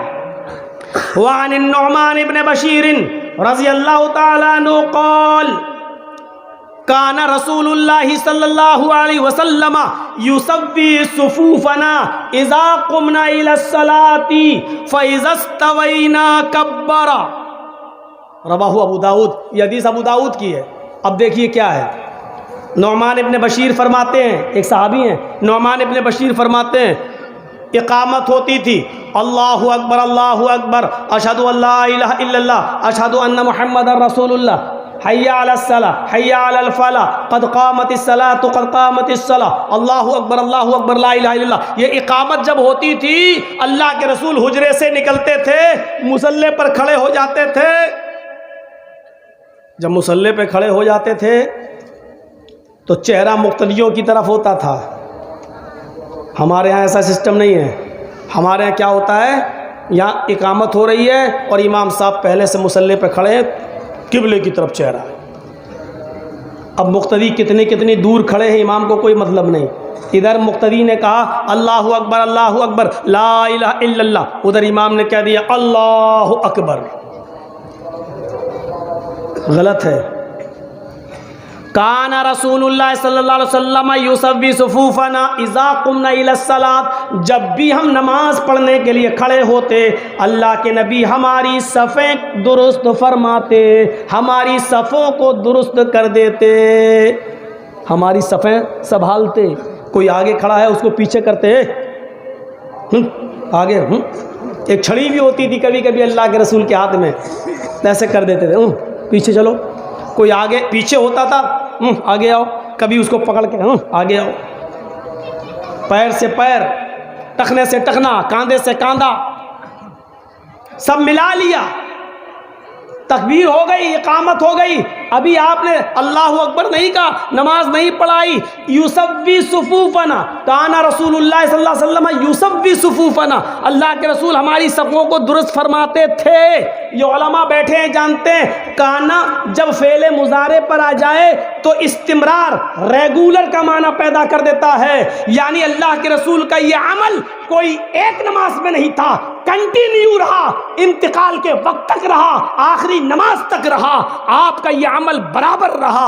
آپ نے کوئی نماز بغیر صفوں کو درست کیے ہوئے نہیں پڑھایا، آپ کا یہ عمل کنٹینیو، مداومت کے ساتھ، ہم لگاتار کنٹینیو یہ آپ کا عمل رہا۔ کہنا جب فعل مضارع پہ آ جائے تو استمرار، کنٹینیو، ریگولر کا معنی پیدا کر دیتا ہے۔ کان رسول اللہ صلی اللہ علیہ وسلم یسوی صفوفنا، اللہ کے رسول نے ہماری صفیں درست کی، یہ نہیں، ہماری صفیں درست کر دیا کرتے تھے۔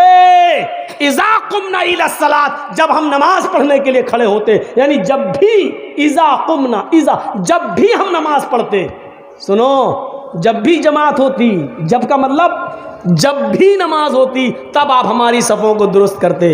امام صاحب کو تو ڈر لگا رہتا میرے مصلی پہ کوئی دوسرا قبضہ نہ کر لے۔ اللہ اکبر لا الہ الا اللہ، اللہ اکبر، وہ چل رہی دھڑا دھڑ راجدھانی ایکسپریس۔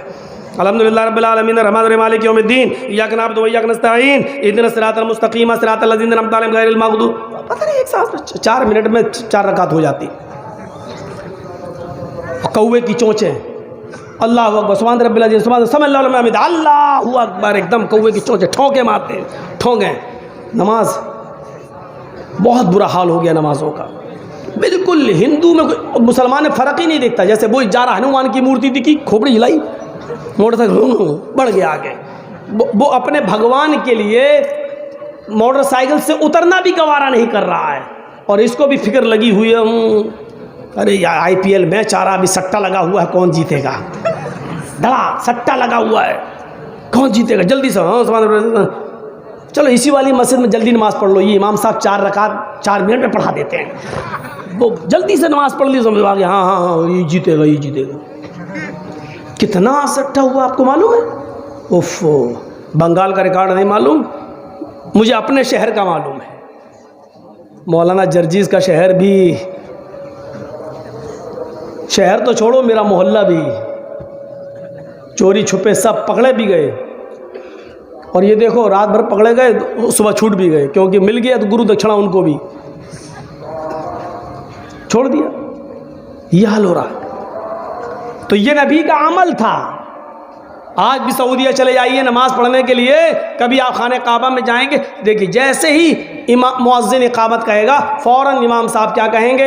استو صفوفکم، استو صفوفکم، اپنی صفیں درست کر لو، اپنی صفیں درست کر لو، کہیں گے۔ تو ہر امام کی ذمہ داری ہے جو بھی مسجد میں نماز پڑھائے کہ وہ صفیں درست کرے، دیکھے، کبھی کبھی صفوں میں ٹہلے، دیکھے کوئی آگے تو نہیں، کوئی پیچھے تو نہیں، دیکھ لے دونوں طرف برابر برابر لوگ ہیں یا نہیں، دائیں اور بائیں۔ جب امام نماز پڑھانا شروع کرے اس وقت دونوں طرف برابر برابر لوگ ہونا چاہیے، پھر جو آدمی آئے بعد میں نماز پڑھنے کے لیے اس کو دائیں طرف جانا چاہیے، پھر بعد میں جو لوگ آئیں وہ یہ دیکھیں کہ دائیں طرف زیادہ ہیں یا بائیں طرف، جہاں ان کو کم لوگ نظر آئیں پھر ان کو اس طرف جانا چاہیے، بائیں طرف یعنی اس کو پورا کرنا چاہیے۔ بہت سے لوگ کہتے ہیں دائیں طرف ہی زیادہ ثواب ملتا، ہم یہیں جائیں گے، ہم یہیں جائیں گے، جان بوجھ کر پتہ نہیں کسی نے کہہ دیا کہ دائیں طرف والے پر اللہ کا بہت بڑا، اب وہ دائیں طرف سب لوگ دائیں طرف جائیں گے تو امام تو یہاں پتہ چلا لائن ادھر لگ گئی، ادھر کوئی ہے ہی نہیں، ادھر سب خالی پڑا رہے گا۔ تو آپ کو ادھر بھی پوری کرنا ہے، برابر برابر ہونا ہے، برابر برابر۔ اذا قمنا الى الصلاۃ فاذا استوینا، جب ہم بالکل درست ہو جاتے، جب ہماری صفیں بالکل سیدھی ہو جاتی، کبرا، تب اللہ کے نبی فرماتے اللہ اکبر، تب کہتے اللہ اکبر۔ صفوں کی درستگی نماز کی درستگی ہے، صفوں کی کا مکمل ہونا نماز کا مکمل ہونا ہے۔ صفوں کے بیچ اگر آپ نے جگہ چھوڑ دی تو شیطان وہاں سے گزرتا ہے۔ کتنی مرتبہ یہ ساری چیزیں آپ کو بتائی جائیں۔ چلیے یہ ہو گئی، آؤ عمل ہو گیا۔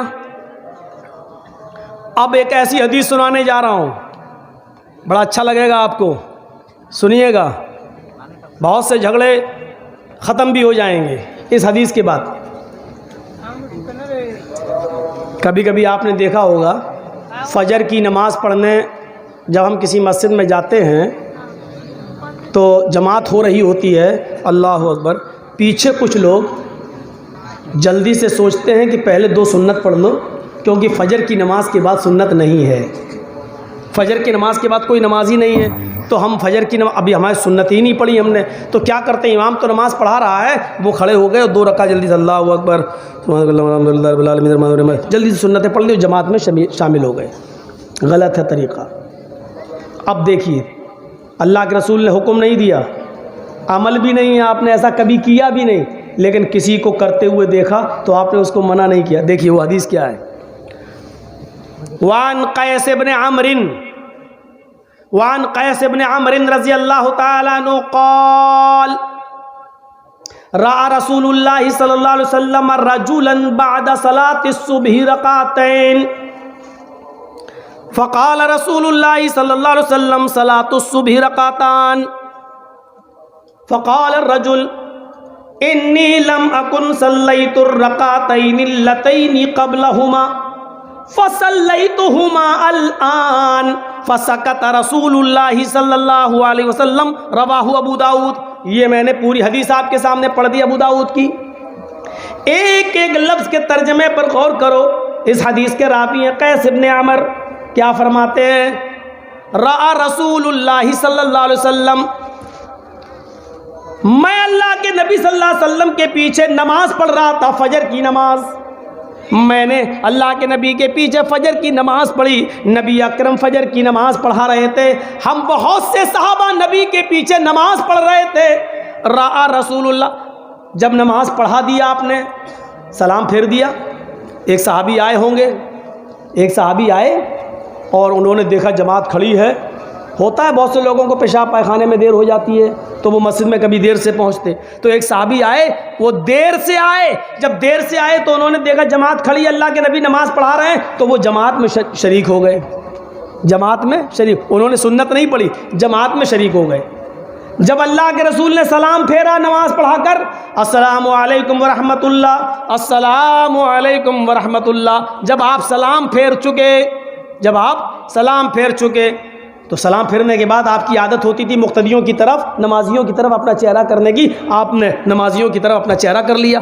اب کیا دیکھا، نماز تو ہو گئی، جماعت میں سے ایک صحابی اٹھے اور الگ جا کر وہ پھر نماز کی نیت باندھ لی، اللہ اکبر، اور انہوں نے 2 رکعت پڑھ لی۔ اللہ کے رسول دیکھ رہے ہیں میرے پیچھے انہوں نے نماز پڑھی فجر کی، اور فجر کے بعد کوئی نماز نہیں. میں نے کہہ دیا تھا کہ لا صلاۃ بعد الفجر، فجر کے بعد کوئی نماز نہیں. انہوں نے میرے پیچھے تو فجر کی نماز پڑھ لی. جب فجر کے بعد کوئی نماز ہی نہیں تو یہ کون سی نماز پڑھ رہے ہیں؟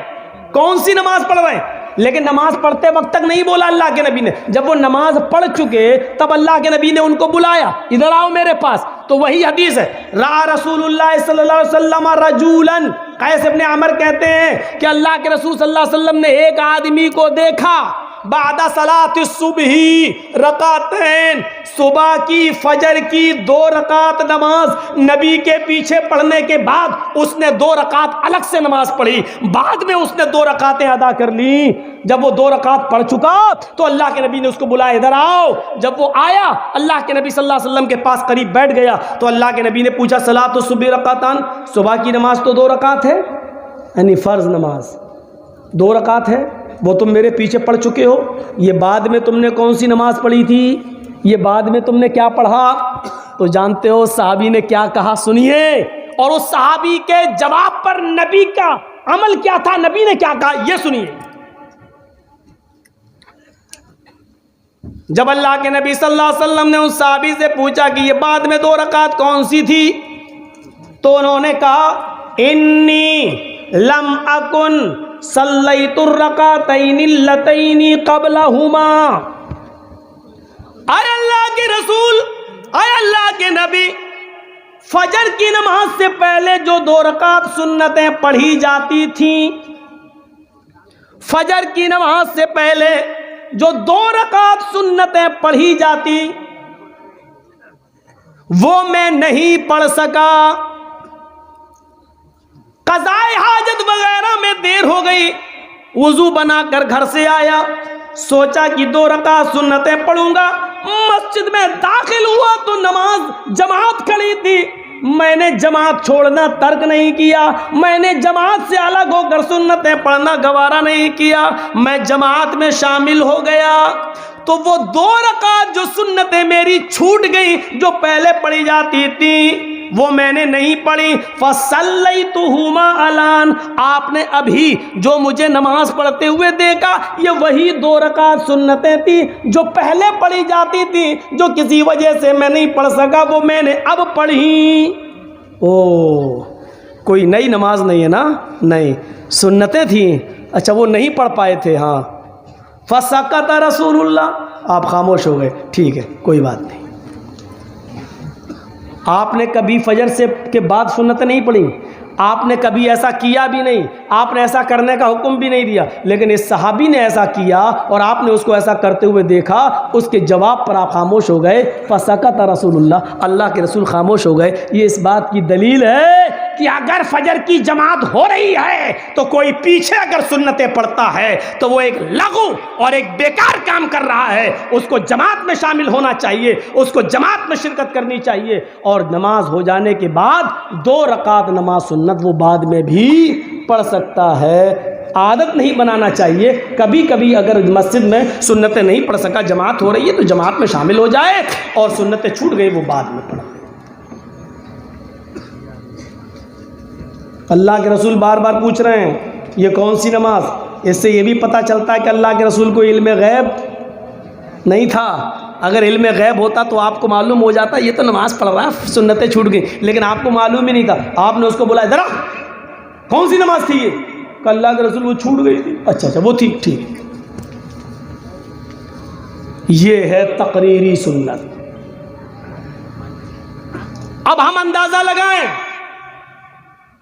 سوچیں کتنی چیزوں پر ہم عمل کر رہے ہیں. نبی اکرم نے ہمیں کتنا دیا ہے، اور ہم دین کے اندر کتنی چیزوں کا اور اضافہ کر رہے ہیں. اور تعجب تو یہ ہے کہ یہ سب دین سمجھ کر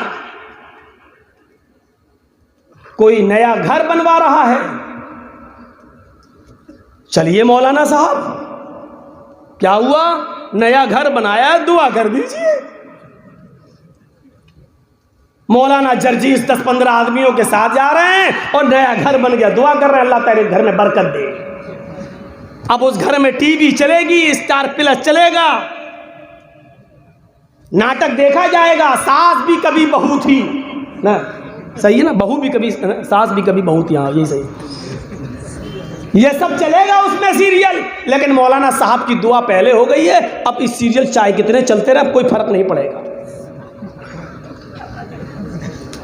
مولانا سرجیت صاحب 10 آدمیوں کو لے کے دعا کرایا ہے، اب اس میں گھر کی عورتیں چاہے کتنی بیڑی کے بنڈل بنائیں سب حلال، دعا جو ہو گئی، اب سب کام جائز ہو گئے۔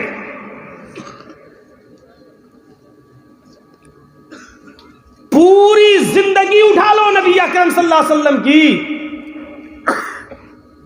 کچھ صحابہ کے ساتھ آپ بھی کبھی گئے ہو کہیں، کسی نے کہا ہو اللہ کے رسول میرا گھر بن گیا ہو، چلیے دعا کر دیجیے، اور آپ نے کیا؟ یہاں تو نئی دکان بنتی ہے تو وہ کرائے کے ٹٹوؤں کو بلایا جاتا ہے، کرائے کے ٹٹو جانتے ہو، بھاڑے کے، ایک ایک پارا سب کو پکڑا دیا۔ کچھ لوگوں کو تو میں نے ایسے دیکھا ہے، ایسے، اب آپ یہ مت کہنا مولانا آپ نے کیسے دیکھا، آپ بھی گئے تھے کیا؟ آپ لوگ بہت عقل مند ہیں، بہت عقل مند ہیں، میں نے دیکھا، اس کا مطلب یہ نہیں کہ میں نے پڑھا، دیکھ رہا ہم دھیرے دھیرے پڑھ پا رہے، کوئی آگے وہ 3-4 پنے الٹ دیے، قرآن خوانی ہو رہی ہے۔ اب آپ کہو گے مولانا صاحب قرآن ہی تو پڑھا جا رہا ہے، اس میں برائی کیا ہے؟ پھر وہی بات، پھر آپ وہی کہہ رہے ہیں کہ اس میں برائی کیا ہے۔ میں نہیں کہہ رہا ہوں کہ کوئی برائی ہے، لیکن میں یہ کہہ رہا ہوں کیا یہ عمل جناب محمد رسول اللہ اور آپ کے صحابہ سے ثابت ہے؟ بس یہ برائی ہے، جس کام کو آپ دین سمجھ کر، اچھا سمجھ کر کر رہے ہیں، کیا اس کو نبی اکرم صلی اللہ علیہ وسلم نے اپنی مہر لگا کر پاس کیا ہے؟ کیا یہ کہا ہے کہ یہ کام جائز ہے؟ کیا ایسا کیا ہے؟ آپ نے کبھی کر کے دکھایا ہے؟ نہیں۔ ہر عمل پر مہر نبی کی ہونی چاہیے۔ صحابہ کرام کا عمل جانتے ہو کیا تھا؟ آپ تعجب کریں گے، اللہ کے نبی صلی اللہ علیہ وسلم نماز پڑھا رہے ہیں، ابو داؤد حدیث، اللہ کے نبی صلی اللہ علیہ وسلم نماز پڑھا رہے ہیں، آپ کے صحابہ آپ کے پیچھے کھڑے ہو کر نماز پڑھ رہے ہیں، اور سنو، اللہ کے نبی بھی جوتے پہنے ہوئے ہیں، آپ کے پیارے صحابہ بھی جوتے پہنے ہوئے ہیں۔ ہاں، یہ نماز جوتے پہن کر ہو رہی ہے، جوتے پہن کر نماز پڑھنے میں کوئی برائی نہیں ہے، بشرط یہ کہ پاک زمین ہونی چاہیے اور جوتے بھی آپ کے پاک ہونا چاہیے۔ اس زمانے میں کنکریلی زمین ہوا کرتی تھی، آج کل کی طرح مسجدوں میں جو فرش بچھے ہیں اس طرح کی کہ فرش نہیں بچھا کرتے تھے، سورج کی گرمی اس کنکریلی زمین پر آگ کے شعلے اگلتی تھی، اگر وہاں جوتے پہن کر نماز نہ پڑھی جائے تو زمین پر پڑے ہوئے وہ پتھریلے کنکر پیروں میں پھلک پیدا کر دے، اس لیے جوتے پہن کر نماز پڑھی جاتی تھی۔ آپ کل اپنی مسجدوں میں جوتے پہن کر مت پہنچ جانا، مولانا جرجیس نے کہا جوتے پہن کے نماز پڑھنا، اس لیے میں نے کنڈیشن بتا دی، اللہ کے نبی صلی اللہ علیہ وسلم نماز پڑھا رہے ہیں، آپ کے پیارے صحابہ نماز پڑھ رہے ہیں، اذ خلانا علیک، اچانک نمازی کی حالت میں اللہ کے نبی صلی اللہ علیہ وسلم نے اپنے دونوں جوتے اتار دیے، نماز ہی کی حالت میں اپنے دونوں جوتے اتار دیے اور ان کو اٹھا کر ہاتھ سے پکڑا اور بائیں طرف رکھ لیے، ایسے اتار لیے اور اٹھا کے بائیں طرف رکھ دیے، اور پھر نماز پڑھانا شروع کر دی۔ آپ کے پیارے ساتھیوں نے جب یہ عمل دیکھا کہ ہمارے نبی نے جوتے اتار دیے، ہمارے نبی نے جوتے اتار دیے، تو ان صحابہ نے بھی اپنے اپنے جوتے اتار کر بائیں طرف رکھ لیے، سب نے، نبی نے اتارے تو سارے صحابہ نے اتارے، جب نماز پڑھا کر سلام پھیرا، السلام علیکم ورحمت اللہ، السلام علیکم ورحمت اللہ، اور جو چہرہ مقتدیوں کی طرف کیا، اللہ کے نبی نے جوتوں کا ڈھیر لگا ہے، صحابہ کے جوتے اترے ہوئے دیکھے، سب نے اپنے اپنے طرف رکھ لیے۔ جانتے ہو آپ نے کیا پوچھا؟ سب سے پہلا سوال، ما حملکم علی القاء نعالکم، میرے صحابیوں تمہیں جوتے اتارنے کے لیے کون بولا؟ تم نے جوتے کیوں اتارے؟ تم جوتے پہن کر نماز پڑھ رہے تھے، تم نے جوتے کیوں اتار دیے؟ کس چیز نے تمہیں ابھارا جوتے اتارنے پر؟ تو صحابہ کا جواب جانتے ہو کیا تھا؟ ہمارا جواب وہ نہیں ہے، صحابہ کا جواب کیا تھا؟ اے اللہ کے رسول، آپ ہم سے پوچھ رہے ہیں کہ جوتے تو کیوں اتارے؟ ارے جو امام کو کرنا چاہیے، جو امام کرتا ہے وہی تو مقتدیوں کو کرنا چاہیے۔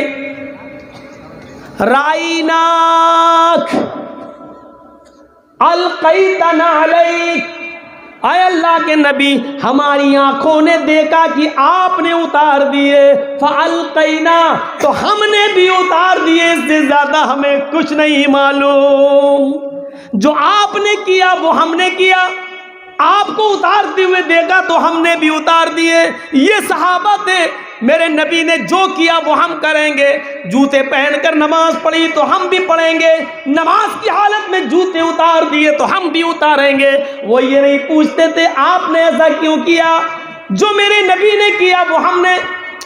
افسوس ہے آج کے انسان کو اور آج کے مسلمانوں کو اور نارائن پور والوں، آج کے ہم جیسے اہل حدیث نام نہاد اہل حدیثوں کو تو یہ چاہیے کہ کوئی بھی کام دیکھو، چاہے وہ قبرستان میں ہاتھ اٹھا کر دعا مانگنے کا معاملہ ہو، چاہے آپ کی مسجد میں جمعے کے دن ڈبل اذان، 2 اذانیں دینے کا معاملہ ہو، چاہے وہ عقیقے کے وقت ایک بڑے جانور کی قربانی کر کے ایک ہی گائے میں 7 حصوں کا معاملہ ہو، چاہے جو بھی معاملہ ہو، آپ کو تو اپنے امام کا کرتا پکڑ کے پوچھنا چاہیے اس کی دلیل کیا ہے۔ ہمیں دلیل دو تو جناب محمد رسول اللہ سے دو، ہمیں اس بات کا ثبوت دو تو محمد رسول اللہ سے دو۔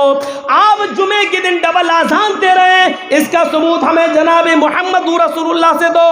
یہاں عقیقے میں ایک ہی گائے میں 7 حصے جو کیے جا رہے ہیں، ہمیں اس کا ثبوت جناب محمد رسول اللہ سے دو۔ کیا عقیقے میں گائے کی قربانی یا بڑے جانور کی قربانی میں گائے کا بچے کا عقیقہ ہوگا یا نہیں، بڑے جانور کی قربانی لگے گی یا نہیں، ہمیں اس کی دلیل قرآن و حدیث سے دو۔ قبرستان میں ہاتھ اٹھا کر دعا مانگتے ہو، ہمیں اس کی دلیل قرآن و حدیث سے دو۔ جمعے کی نماز کے بعد امام ہاتھ اٹھا کر دعا کرے اور سارے مقتدی دعا میں آمین آمین کہے، ہمیں اس کی دلیل نبی اکرم کی حدیث سے دو، اللہ کے رسول کے قول و فعل سے دو۔ چاہیے تو یہ تھا، لیکن افسوس یہ ہے کہ آپ نے مولویوں ہی کو نشانہ بنا دیا، آپ نے ان کو ہی کہنا شروع کر دیا ایسا کرتے ہو غلط کرتے ہو، آپ کو رہنا ہے تو دعا مانگنا پڑے گی، گھر میں جانا پڑے گا، کوئی مر جائے تو اس کے گھر میں بھی جا کر دعا کرانا پڑے گی۔ آپ نے اپنے آپ کو اہل حدیث کہنے کے باوجود بھی شریعت پر بلڈوزر چلایا ہے، شریعت پر آپ نے چھری چلائی ہے۔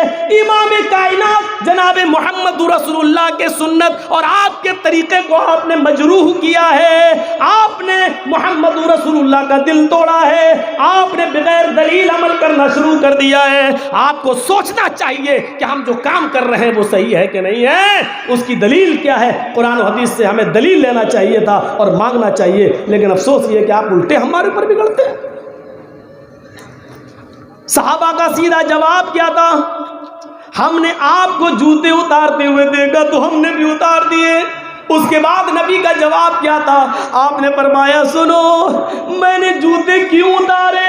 فَأَتَانِي جبریل، میں نماز پڑھا رہا تھا، میرے پاس جبریل علیہ السلام آئے، فَأَخْبَرَنِي، انہوں نے مجھے خبر دی، اے محمد صلی اللہ علیہ وسلم آپ اپنے جوتے اتار دیجئے، آپ کے جوتوں میں گندگی لگی ہوئی ہے، آپ کے جوتے میں غلاظت لگی ہوئی ہے، آپ کے جوتے میں کچھ ناپاکی لگی ہوئی ہے۔ آئے میرے ساتھیوں، محمد رسول اللہ عالم الغیب نہیں ہے، مجھے میرے پیروں کے جوتے میں لگی ہوئی گندگی کا بھی علم نہیں ہے، یہ مجھے جبریل نے نماز کی حالت میں بتایا، اس لیے میں نے نمازی کی حالت میں نے جوتے اتار دیے۔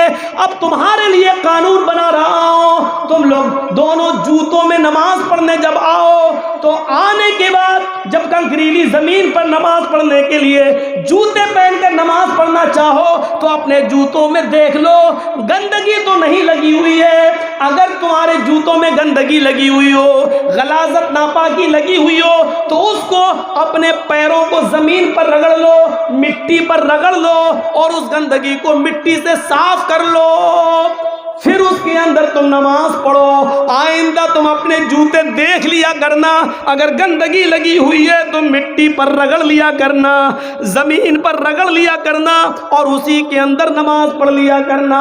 میرے پیارے ساتھیوں، اللہ کے رسول نے اپنی وجہ یہ بتائی کہ میں نے اس لیے جوتے اتار دیے تھے، لیکن تم نے کیوں اتارے؟ صحابہ نے بھی جواب دیا، آپ نے اتارے اس لیے ہم نے اتار دیے۔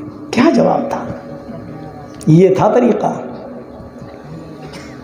یہاں تو پوچھنے والا کوئی نہیں، بھائی مولانا صاحب ہیں، کر رہے ہیں تو اچھا ہی کر رہے ہوں گے۔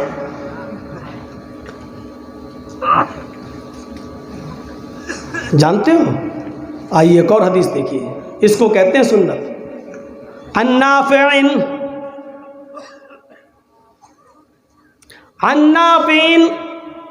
ان رجلا عطس الى جنب ابن عمر فقال الحمد للہ والسلام علی رسول اللہ۔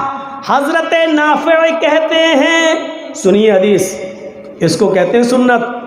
حضرت نافع کہتے ہیں کہ ایک شخص حضرت عبداللہ ابن عمر کے بغل میں بیٹھا ہوا تھا، بازو میں سائیڈ میں بیٹھا ہوا تھا، اور اس کو چھینک آ گئی، چھینک ایسے کر کے۔ آج کل کسی کو آ جائے تو بھگا دے گا، کرونا کے لچھن پائے جا رہے۔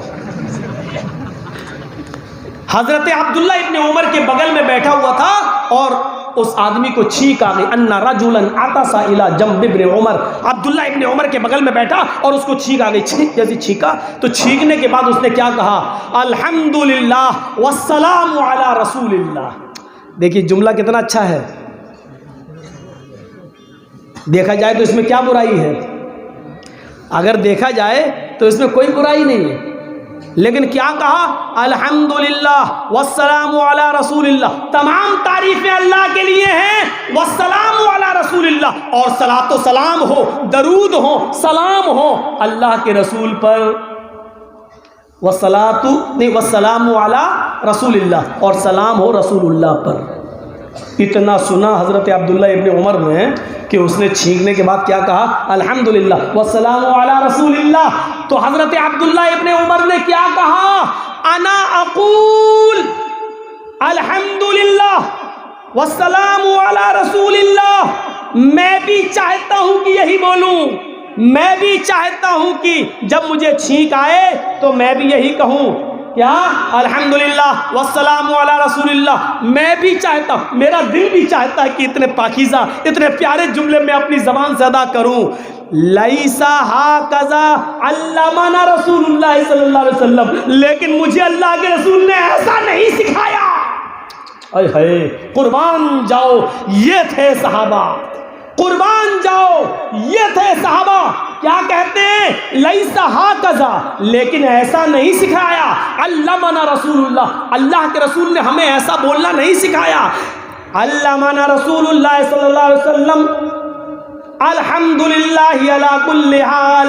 ہمیں تو اللہ کے رسول نے یہ بتایا کہ جب تمہیں چھینک آئے تو یہ پڑھا کرو الحمدللہ علی کل حال. ہر حال میں تمام تعریفیں اللہ کے لیے ہیں. والسلام علی رسول اللہ نہیں سکھلایا, اس لیے ہم یہ جملے نہیں کہنا چاہیے, ہمیں وہی پڑھنا چاہیے جو ہمیں جناب محمد رسول اللہ صلی اللہ علیہ وسلم نے سکھائے ہیں.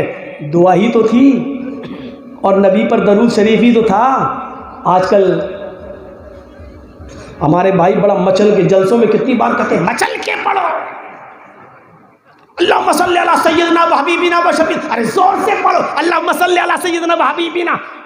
پتہ نہیں یہ لائے کہاں سے سیدنا و حبیبنا, کہیں کی اینٹ کہیں کا روڑا ہے, بتی نے لا کے کھمبا جوڑا, پوری حدیثیں پڑھ جاؤ, کہیں ملتا ہی نہیں یہ والا درود بیچارے. اور جو درود اللہ کے نبی نے سکھلایا دیکھو اس سے کتنی نفرت ہے.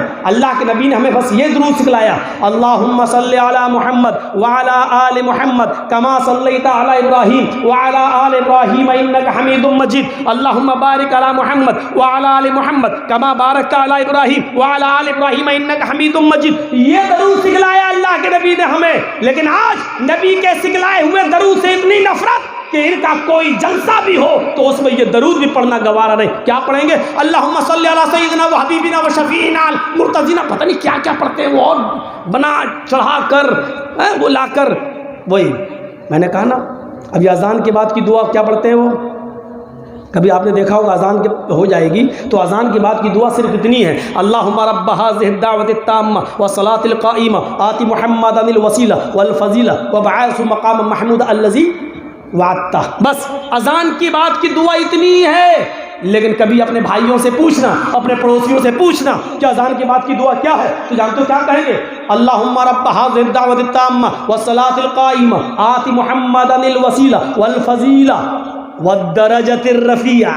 یہ والدرجة الرفیعہ صحیح حدیث سے ثابت نہیں ہے. وہ کیا کہیں گے والدرجة الرفیعہ آت محمدا الوسیلة والفضیلة والدرجة الرفیعہ وابعثه مقاما محمودا الذی وعدتہ وارزقنا شفاعتہ یوم القیامہ انک لا تخلف المیعاد. یہ جملے بھی پڑھیں گے انک لا تخلف المیعاد. اب بتائیے حضرت عبداللہ ابن عمر نے کیا کہا, میرا بھی دل چاہتا ہے کہ میں یہ پڑھوں الحمدللہ والسلام علی رسول اللہ لیس ہکذا علمنا رسول اللہ, لیکن میں اس لیے نہیں پڑھ رہا ہوں کیونکہ مجھے اللہ کے رسول نے ایسا نہیں سکھلایا. علمنا رسول اللہ صلی اللہ علیہ وسلم الحمدللہ علی کل حال. اللہ کے رسول نے تو ہمیں اتنا سکھلایا کہ میں یہ کہوں کہ الحمدللہ علی کل حال. ارے بس یہ دعا بتلائی ہے چھینکنے کے بعد کی دعا میں. تو یہ والدرجۃ الرفیعہ یہ سب کہاں سے لائے ہو, حدیث سے ثابت نہیں ہے, یہ سب موضوع اور من گھڑت. تو یہ ہے. اور سنت سمجھنا چاہتے ہو, آؤ ایک اور حدیث سناؤں تمہیں. اللہ کے رسول خطبہ دے رہے ہیں, سنیں, اللہ کے نبی خطبہ دے رہے ہیں, منبر پر کھڑے ہیں, خطبہ چالو.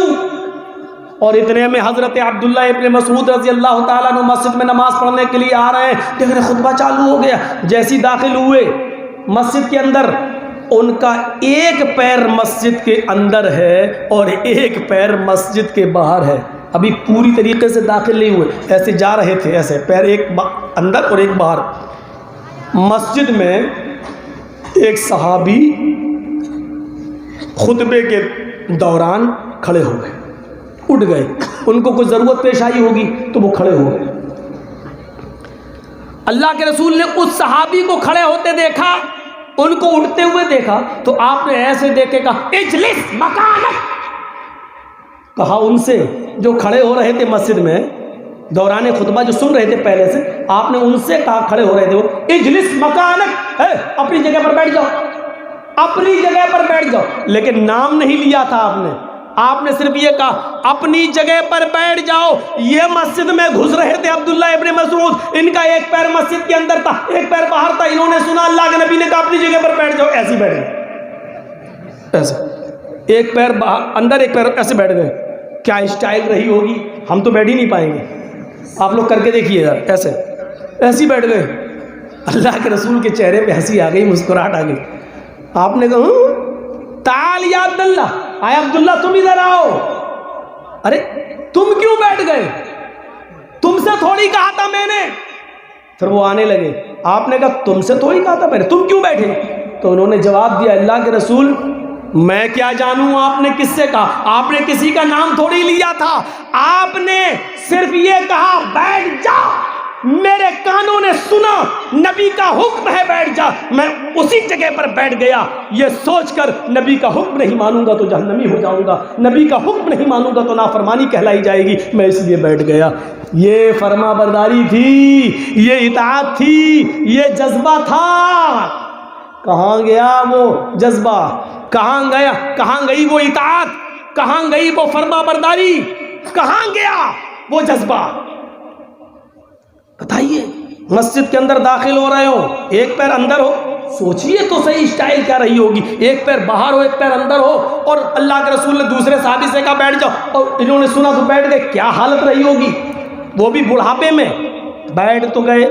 اللہ کے نبی نے کہا تعال یا عبداللہ ادھر آؤ. اے عبداللہ میں نے تم سے نہیں کہا. پھر آپ نے ان سے پوچھ ہی لیا کہ تم کیوں بیٹھ گئے؟ تو انہوں نے جواب دیا اے اللہ کے رسول میں نہیں جانتا آپ نے کس سے کہا, آپ نے کسی کا نام نہیں لیا تھا, آپ نے تو صرف اتنا کہا بیٹھ جاؤ, اور میرے کانوں نے اتنا سنا کہ بیٹھ جا, میں اسی جگہ پر بیٹھ گیا یہ سوچ کر کہ اگر نہیں بیٹھوں گا تو اللہ کے رسول کا نافرمان کہلایا جاؤں گا, اس لیے میں اسی جگہ پر بیٹھ گیا. میرے مسلمان بھائیوں, نارائن پور کے لوگوں اور ادھر ادھر سے آنے والوں, کلیا چک, معظم پور, شری رام پور, لکھی پور اور اطراف و اکناف سے آنے والوں, میری تقریر کو آج غور سے سن لو. یہ میڈیا اور چینلوں کے ذریعے تو پوری دنیا میں پہنچی جائے گی, لیکن آپ عام کرو, سنت کے مقام کو سمجھنے کی کوشش کرو. اللہ کے رسول کا یہ مقام تھا کہ جو جہاں سن لیا اسی جگہ پر وہ بیٹھ جایا کرتا تھا, وہ بیٹھ جایا کرتا تھا. ذرا سنن دارمی کے ان لفظوں پر غور کرو. عبداللہ ابن مسعود یہی راوی ہیں, فرماتے ہیں کہ ایک بار میں مسجد کے اندر داخل ہوا, میں نے چند لوگوں کو دیکھا, وہ حلقہ بنائے ہیں, 10 آدمی ادھر, 5 آدمی ادھر, 20 آدمی ادھر, 8 آدمی ادھر, اور سب نے اپنی انگلیوں پر یا کنکریوں پر, کچھ کنکریاں انہوں نے لے رکھی تھی, پتھر کی گٹیاں, کنکریاں یہ ہوتی نہیں کنکری, آپ کے یہاں جو بھی بولتے ہو, جیسے کنکری ماری جاتی ہے وہ شیطان کو چھوٹے چنے کے دانے کے برابر, تو وہ کنکریاں انہوں نے لی تھی, ان کے پاس رکھی ہوئی تھی کنکریاں. تسبیح پڑھنے والوں, مالائیں گھمانے والوں, حاجی صاحب آئے کہاں سے حج کر کے, کیا لائے؟ تسبیح لائے. کتنا بڑا نیک کام کیا حاجی, کیا لایا؟ تسبیح لایا, اور کتنی اچھے طریقے سے بانٹ رہا, لو دوسروں کو لو. یہ تسبیح کے بارے میں یہ بانٹ رہے ہو نا, کم سے کم سوچ لیا آپ نے عبداللہ ابن مسعود نے کیا کہا تھا ان کے بارے میں, ان کے بارے میں. سنندار بھی اٹھاؤ کنکریاں, اور 10 آدمی ادھر, 5 آدمی ادھر, لوگ پڑھ رہے 100 مرتبہ سبحان اللہ, 100 مرتبہ الحمدللہ, 100 مرتبہ اللہ اکبر. ان کنکریوں پر یہی وظیفے پڑھے جا رہے ہیں. ہاں آج بھی ہمارے معاشرے میں ہم نے دیکھا ہے, جب NRC اور CAA کا مدعا اٹھا تھا, میں نے دیکھا ہے بہت بڑے بڑے شہروں میں, میں نے دیکھا ہے کہ مسجدوں میں باقاعدہ وظیفے ہوئے. اللہ اس دیش کے پردھان منتری کی عقل گھما دے پھرا دے, امت شاہ کی کھوپڑی کو گھما دے پھرا دے, تو وظیفے ہوئے اور لوگوں نے 1.25 لاکھ مرتبہ وظیفے پڑھے. تسبیح پر لا الہ الا اللہ کا ورد اور سبحان اور اس کا یہ حسبنا اللہ و نعم الوکیل کا ورد 1.25 لاکھ مرتبہ 1.25 لاکھ مرتبہ پڑھا گیا ہے. یہ طریقے آپ اپنائیں گے جو شریعت سے ثابت نہ ہو, وہ طریقے اپنائے گئے. عبداللہ ابن مسعود فرماتے ہیں کہ میں نے دیکھا کچھ لوگ حلقوں میں بیٹھے ہوئے ہیں اور کنکریوں پر پڑھ رہے ہیں, کوئی 100 مرتبہ سبحان اللہ, 100 مرتبہ الحمدللہ, 100 مرتبہ اللہ اکبر ان کنکریوں پہ پڑھ رہا ہے. تو عبداللہ ابن مسعود نے ان کو بد دعا دی, اللہ تمہیں ہلاک کر دے. ایک صحابی کی بد دعا, ان کنکریوں پر پڑنے والے صحابیوں کو کیا کہہ رہے ہیں؟ عبداللہ ابن مسعود فرما رہے تمہاری ماں تمہیں کھو دے، تمہاری ماں تمہیں گم پائے، تمہاری ماں تمہیں مرا ہوا پائے، یعنی تم مر جاؤ، تم ہلاک ہو جاؤ، تم برباد ہو جاؤ۔ ان صحابیوں نے پوچھا اے عبداللہ ابن مسعود آپ کو کیا ہو گیا ہے؟ آپ ہمیں مسجد میں آنے کے بعد بد دعا دے رہے ہو، ہم تو اچھا کام کر رہے ہیں۔ عبداللہ ابن مسعود کہتے ہیں یہ اچھا کام ہے۔ ان لوگوں نے کہا ہاں ان کنکریوں پر ہم 100 مرتبہ سبحان اللہ، 100 مرتبہ الحمدللہ، 100 مرتبہ اللہ اکبر پڑھ کر اللہ کی تسبیح ذکر و اذکار کر رہے ہیں۔ تب عبداللہ ابن مسعود نے کہا ہے میں تمہیں بد دعا نہ دوں تو کیا دوں؟ ابھی جناب محمد رسول اللہ کے کپڑے پرانے نہیں ہوئے، ابھی نبی اکرم کو اس دنیا سے گئے ہوئے زیادہ دن نہیں ہوئے، ابھی محمد رسول اللہ کو انتقال کیے ہوئے زیادہ زمانہ نہیں ہوا، ابھی نبی اکرم کے کپڑے پرانے نہیں ہوئے، ابھی نبی اکرم کے برتن پرانے نہیں ہوئے، ابھی اللہ کے رسول کی چھڑی آپ کی پرانی نہیں ہوئی، اور تم نے دین کے اندر ایک نئی چیز نکال لی، دین کے اندر تم نے ایک نئی بدعت نکال لی۔ ہم نے اللہ کے رسول کے زمانے میں نبی اکرم کو اور آپ کے صحابہ کو ان انگلیوں کے پور پر پڑھتے ہوئے دیکھا ہے، سبحان اللہ، الحمدللہ، اللہ اکبر، اور تم نے کنکریوں پر پڑھنا شروع کر دیا ہے۔ ابھی اللہ کے نبی کے کپڑے پرانے نہیں ہوئے اور تم نے دین کے اندر نئی بدعت نکال لی۔ یہ صورتحال تھی جب مسجد میں بیٹھ کر کنکریوں پر نہیں پڑھا جا سکتا ہے تو تسبیح کے دانوں پر کیسے پڑھا جا سکتا ہے؟ حج کرنے والوں تمہیں حج مبارک ہو، آئندہ بھی تم کبھی حج کرنے جاؤ تو اچھی بات ہے جاؤ، لیکن وہاں سے اس طریقے کی خرافاتیں لے کر مت آؤ۔ زمزم لاؤ، کھجور لاؤ، وہاں بہت سی دینی کتابیں تقسیم ہوتی ہیں، بنگلہ میں بھی، اردو میں بھی، ہندی میں بھی۔ آپ وہاں سے دینی کتابیں لے کے آئیے، کسی کو تسبیح دینے کے بجائے آپ کسی کو اپنی بنگلہ زبان میں وہاں سے لائی ہوئی دین کی کتاب دے دیجئے، قرآن لا کر دے دیجئے، آپ کے لیے یہ چیز بھی ثواب کا باعث بنے گی۔ آپ ان چیزوں کو دے رہے ہیں جس کا قرآن و حدیث کے اندر کوئی وجود نہیں ہے۔ ہمیں سوچنا چاہیے، اور ابھی تک نہ معلوم تھا تو اس لیے اللہ سے توبہ کیجئے، اب معلوم ہو جانے کے بعد ان چیزوں سے بچیے۔ آپ کو نہیں معلوم شریعت کیا ہے، آؤ میں تمہیں بتاؤں شریعت کیا ہے۔ حضرت عبداللہ ابن عمر اپنے ایک ساتھی حضرت مجاہد کے ساتھ سفر کر رہے ہیں، ایک جنگل کی طرف سے ایک شہر کی طرف گھسنا ہوا، آپ کا جانا ہوا، ظہر کی نماز کا وقت تھا۔ حضرت عبداللہ ابن عمر کہنے لگے مجاہد آس پاس کہیں مسجد نظر نہیں آ رہی ہے، ہم کو ظہر کی نماز پڑھنا ہے۔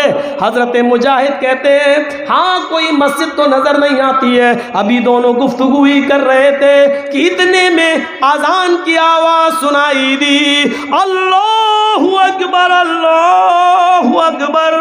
حضرت مجاہد کہتے ہیں اے عبداللہ ابن عمر تمہیں کہیں اللہ کا نام پکارا، کوئی اللہ کا نام پکار رہا ہے کیا؟ تمہیں آواز لگ رہی ہے؟ حضرت عبداللہ ابن عمر نے کان لگایا، فرماتے ہاں آس پاس ہی کہیں مسجد ہے، اذان کی آواز آ رہی ہے، چلو چلو جلدی اس مسجد کی طرف چلتے ہیں۔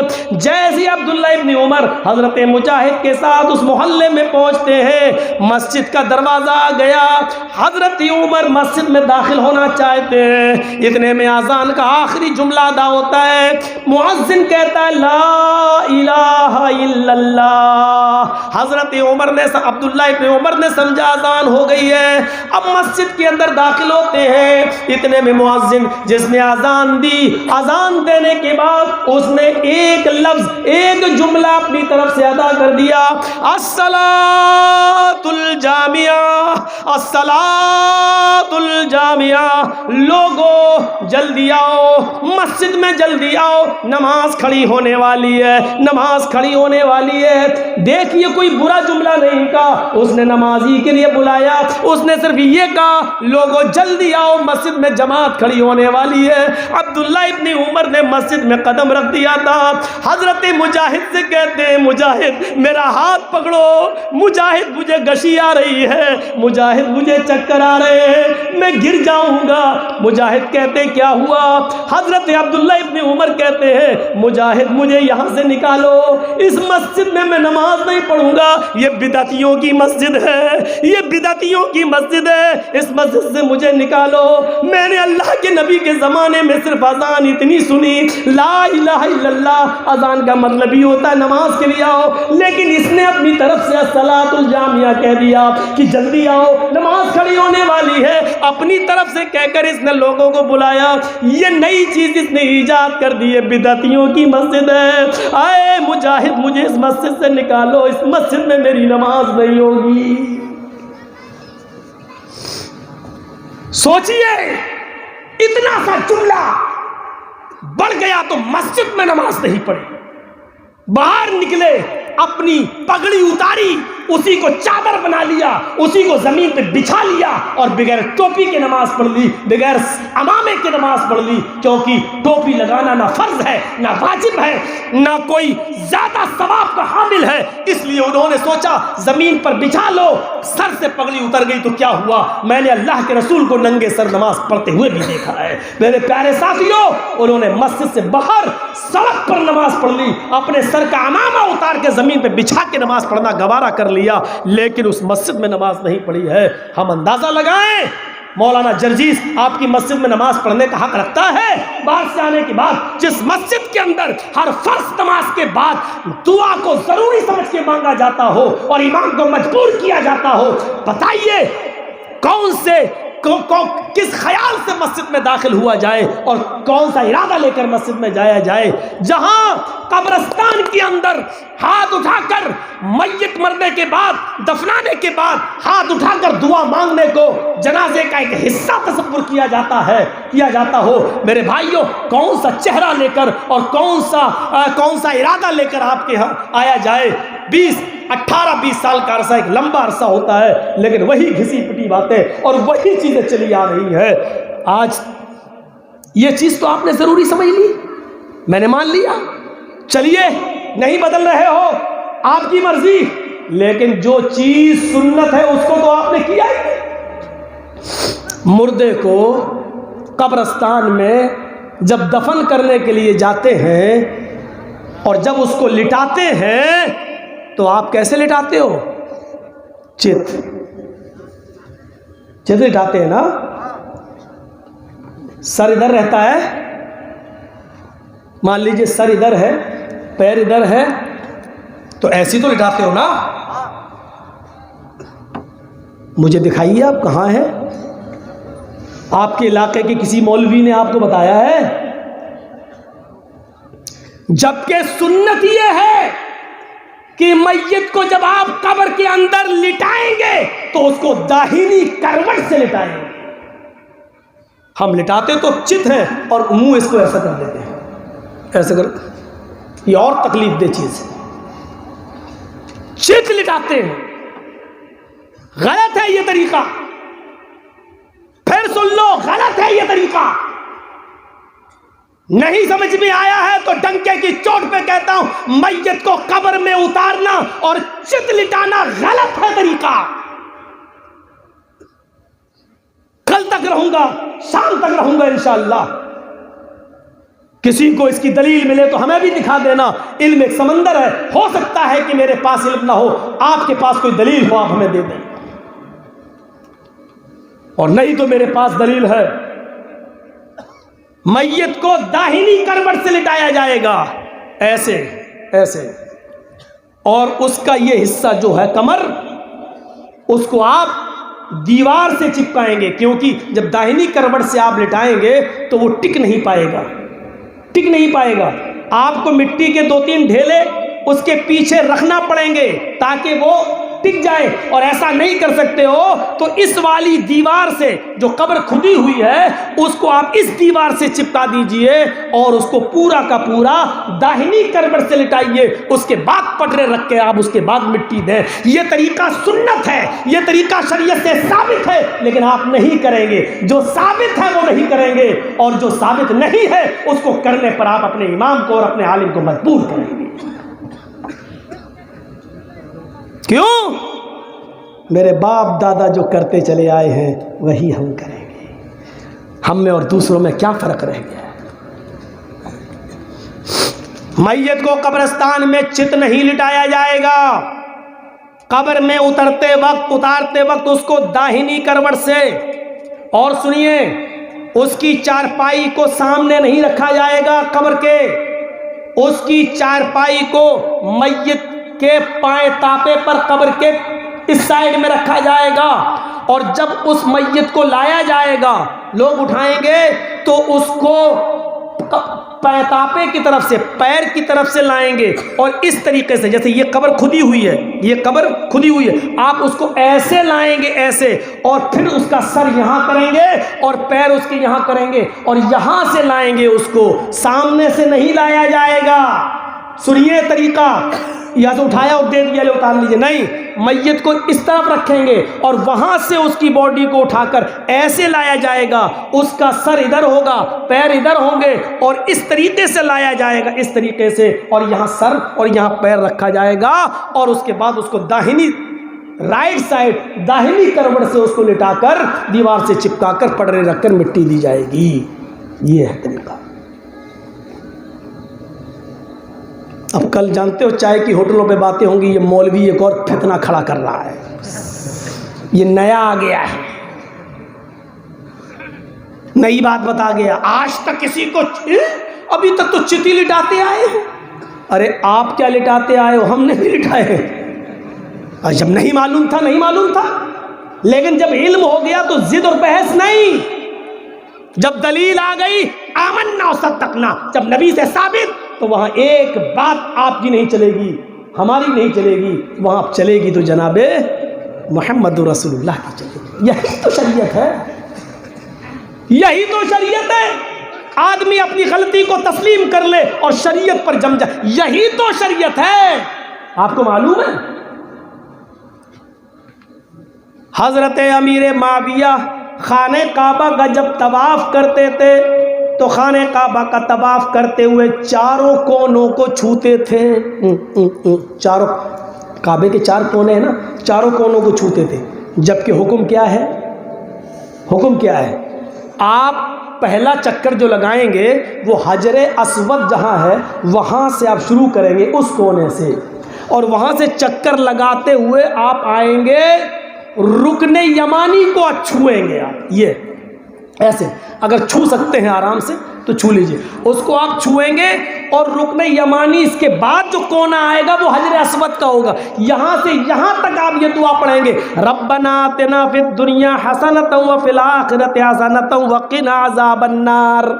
یہ دعا زور سے پڑھیں گے آپ، رکن یمانی چھوئیں گے اور وہاں سے یہ دعا پڑھتے ہوئے زور سے، ربنا آتنا فی الدنیا حسنۃ وفی الآخرۃ حسنۃ وقنا عذاب النار. جب کعبہ کا طواف کریں گے، تب کی بات کر رہا ہوں میں، چاہے عمرہ کریں یا حج کریں، جب آپ طواف کریں گے کعبہ کا تو پہلا چکر آپ حجر اسود سے شروع کریں گے، اور کرتے کرتے پہلا کونا نکلے گا، دوسرا کونا نکلے گا، تیسرا کونا جو آئے گا وہی رکن یمانی ہے، اس کو چھوئیں گے، اور چوتھا کونا پھر حجر اسود ہے. تو رکن یمانی سے لے کر حجر اسود تک آپ یہ دعا پڑھتے ہوئے آئیں گے، ربنا آتنا فی الدنیا حسنۃ وفی الآخرۃ حسنۃ وقنا عذاب النار.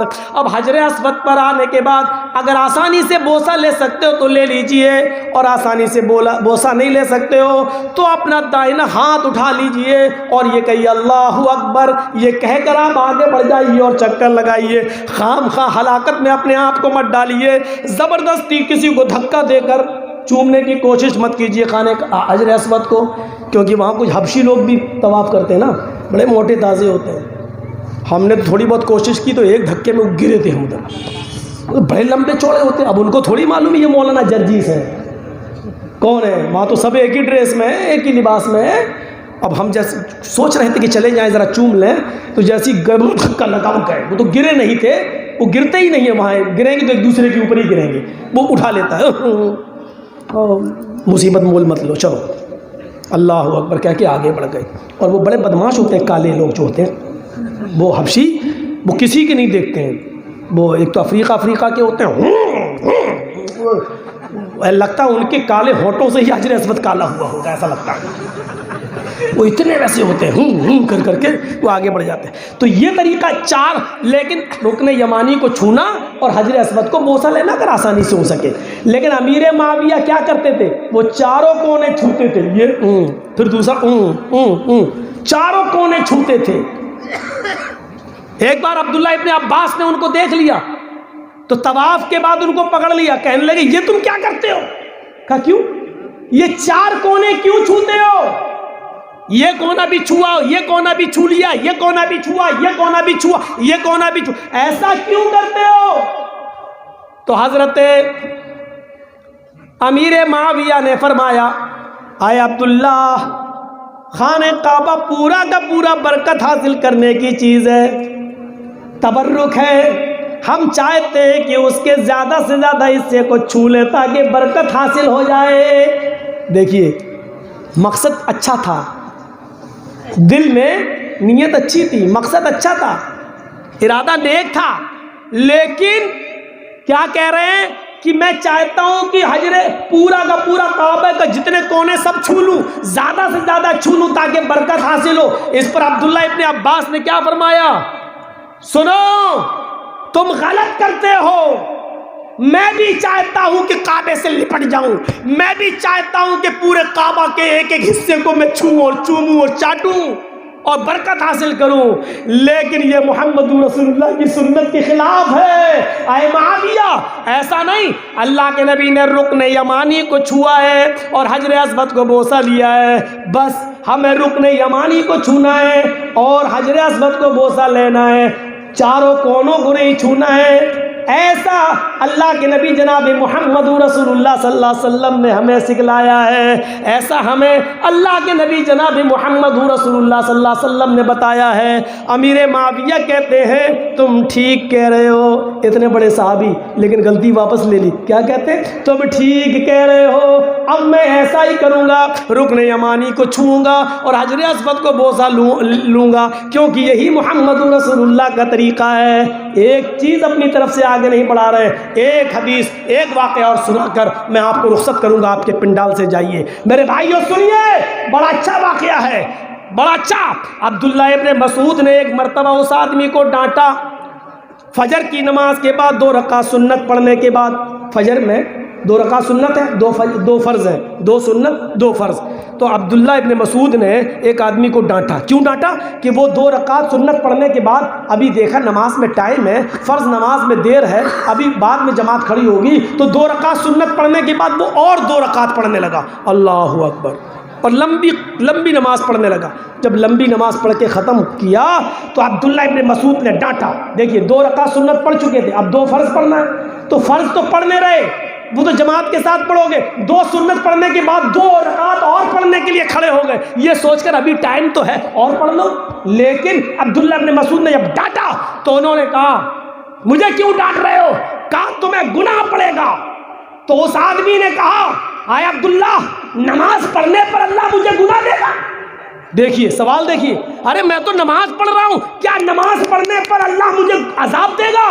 عبداللہ ابن مسعود نے کہا نہیں، نماز پڑھنے پر عذاب نہیں دے گا، سنت کی مخالفت کرنے پر اللہ تمہیں عذاب دے گا، کیونکہ اللہ کے رسول نے فجر کی 2 سنت اور 2 فرض ہی پڑھی ہے. تم 2 سنت پڑھنے کے بعد پھر سنت پڑھنے کے لیے کھڑے ہو گئے ہو، یہ گناہ ہے، یہ عذاب ہے. تمہیں نماز پڑھنے کا عذاب نہیں پڑے گا، سنت کی مخالفت کرنے کی سزا دے گا. تم سنت بدل رہے ہو، نبی کا طریقہ بدل رہے ہو، اس کا عذاب دے گا. تو میرے بھائیوں، ہمیں سنت کو پہچاننا چاہیے. جمعے کے خطبے میں میں نے کہا نیت پر ڈیپینڈ ہے ہماری عبادت، اور آج ہم نے یہ بتایا ہماری عبادت سنت پر ڈیپینڈ ہے، جناب محمد رسول اللہ کی مہر پر ڈیپینڈ ہے، نبی کے طریقے پر ڈیپینڈ ہے. ہماری عبادتوں پر اگر محمد رسول اللہ کی مہر لگی ہے تو وہ قبول ہوگی. اس لیے یاد رکھیے گا، فرض نماز کے بعد دونوں ہاتھ اٹھا کر دعا مانگنا ناجائز نہیں ہے. فرض نماز کے بعد اکیلے تنہائی میں آپ جتنی دعا مانگنا چاہیں مانگیں۔ اعتراض صرف اس بات پر ہے، غلط صرف یہ ہے کہ فرض نماز کے بعد امام کا انتظار میں بیٹھے رہنا، اور امام ہاتھ اٹھائے تب مقتدی ہاتھ اٹھائیں، اور امام دعا کرائے مقتدی آمین آمین بولیں، یہ طریقہ غلط ہے۔ آپ دعا مانگیے، جتنی مانگ سکتے ہو مانگیے۔ دوسری چیز، ختنے کا کھانا حرام ہے۔ ختنے کا کھانے کی اگر کوئی دعوت کرے تو نہیں جانا چاہیے۔ ہاں، اگر عقیقہ کر رہا ہے 7ویں دن اور 7ویں ہی دن بچے کا عقیقے میں ختنہ کرا لیتا ہے تو اس کو ختنے کی دعوت نہیں، اس کو عقیقے کی دعوت کہنا چاہیے، عقیقے کی دعوت میں جانا چاہیے، وہ مسنون ہے، سنت ہے۔ اور سن لیجئے، عقیقہ صرف 7ویں دن جائز ہے، بس عقیقہ صرف 7ویں دن جائز ہے۔ 7ویں دن کے بعد نہ 14واں دن نہ 21واں دن، یہ صرف اپنی طرف سے بنی ہوئی خرافاتیں ہیں، اس کو چاہے جو کہہ لو، یہ ساری چیزیں غلط ہیں۔ 7ویں دن اگر آپ کے پاس استطاعت ہے تو عقیقہ کریں، اور اگر نہیں ہے تو پھر زندگی میں اللہ تعالیٰ جب آپ کو موقع دے دے اور جب صاحب استطاعت ہو جائیں آپ، تب آپ اپنے بچے کی طرف سے عقیقہ کر سکتے ہیں۔ 14ویں دن اور 21ویں دن کی کوئی وہ نہیں ہے۔ اب بہت سے لوگ استطاعت والے تو ہو گئے لیکن ابھی نہیں کرتے عقیقہ۔ کیا کرتے ہیں؟ بیٹے کی شادی ہے، اس کی شادی میں بیٹے کا بھی کر دیں گے اور پوتے کا بھی کر دیں گے، بیوی کا بھی کر دیں گے۔ ایک گائے لائے، 2 بیٹے کی طرف سے، ایک بہو کی طرف سے، ایک اور پوتا ہوا 2 اس کی طرف سے، 7 حصے۔ اللہ اکبر، ایک گائے کر دی اور 7 حصے۔ نہیں چلے گا، عقیقے میں بڑا جانور ہی نہیں چلے گا، عقیقے میں 2 بکرے چاہیے، چھوٹے جانور 2 بھیڑ یا 2 دمبا یا 2 مینڈا یا 2 بکرا ہو۔ لڑکا ہے تو، لڑکی ہے تو 1، لڑکی ہے تو 1، لڑکا ہے تو 2۔ اگر آپ کے پاس تنگی ہے اور نہیں کر سکتے ہیں، لڑکا ہے 2 نہیں تو 1 بھی کر سکتے ہیں، چل جائے گا۔ لیکن اگر ہے تو 2 کریے۔ اور سنیے، عقیقے میں 2 دانت کا ہونا ضروری نہیں ہے، عقیقے میں 2 دانت کا جانور ہونا ضروری نہیں ہے۔ قربانی والے احکام یہاں نافذ نہیں ہوں گے۔ اتنا بڑا، اب 2 دانت کا ضروری نہیں ہے تو اتنا چھوٹا بھی نہ ہو کہ آج ہی پیدا ہوا ہو 2 لاکھ کر دیں۔ مکافیتان اتنا بڑا ہونا چاہیے کہ وہ دیکھنے میں لگے کہ ہاں بکرا ہے، بکری ہے، اس کو بچہ نہ کہا جا رہا ہو، بکری کہا جا رہا ہو یا بکرا کہا جا رہا ہو، اتنا لگنا چاہیے۔ کم سے کم 2 دانت نہیں ہے تو چلے گا، لیکن اتنا چھوٹا بھی نہ ہو کہ لگ رہا ہو جیسے 1 مہینے کا اٹھا کے لاگے ذبح کر دیا، نہیں۔ تو 2 بکرے لڑکے میں اور لڑکی میں 1، یہ ہونا چاہیے۔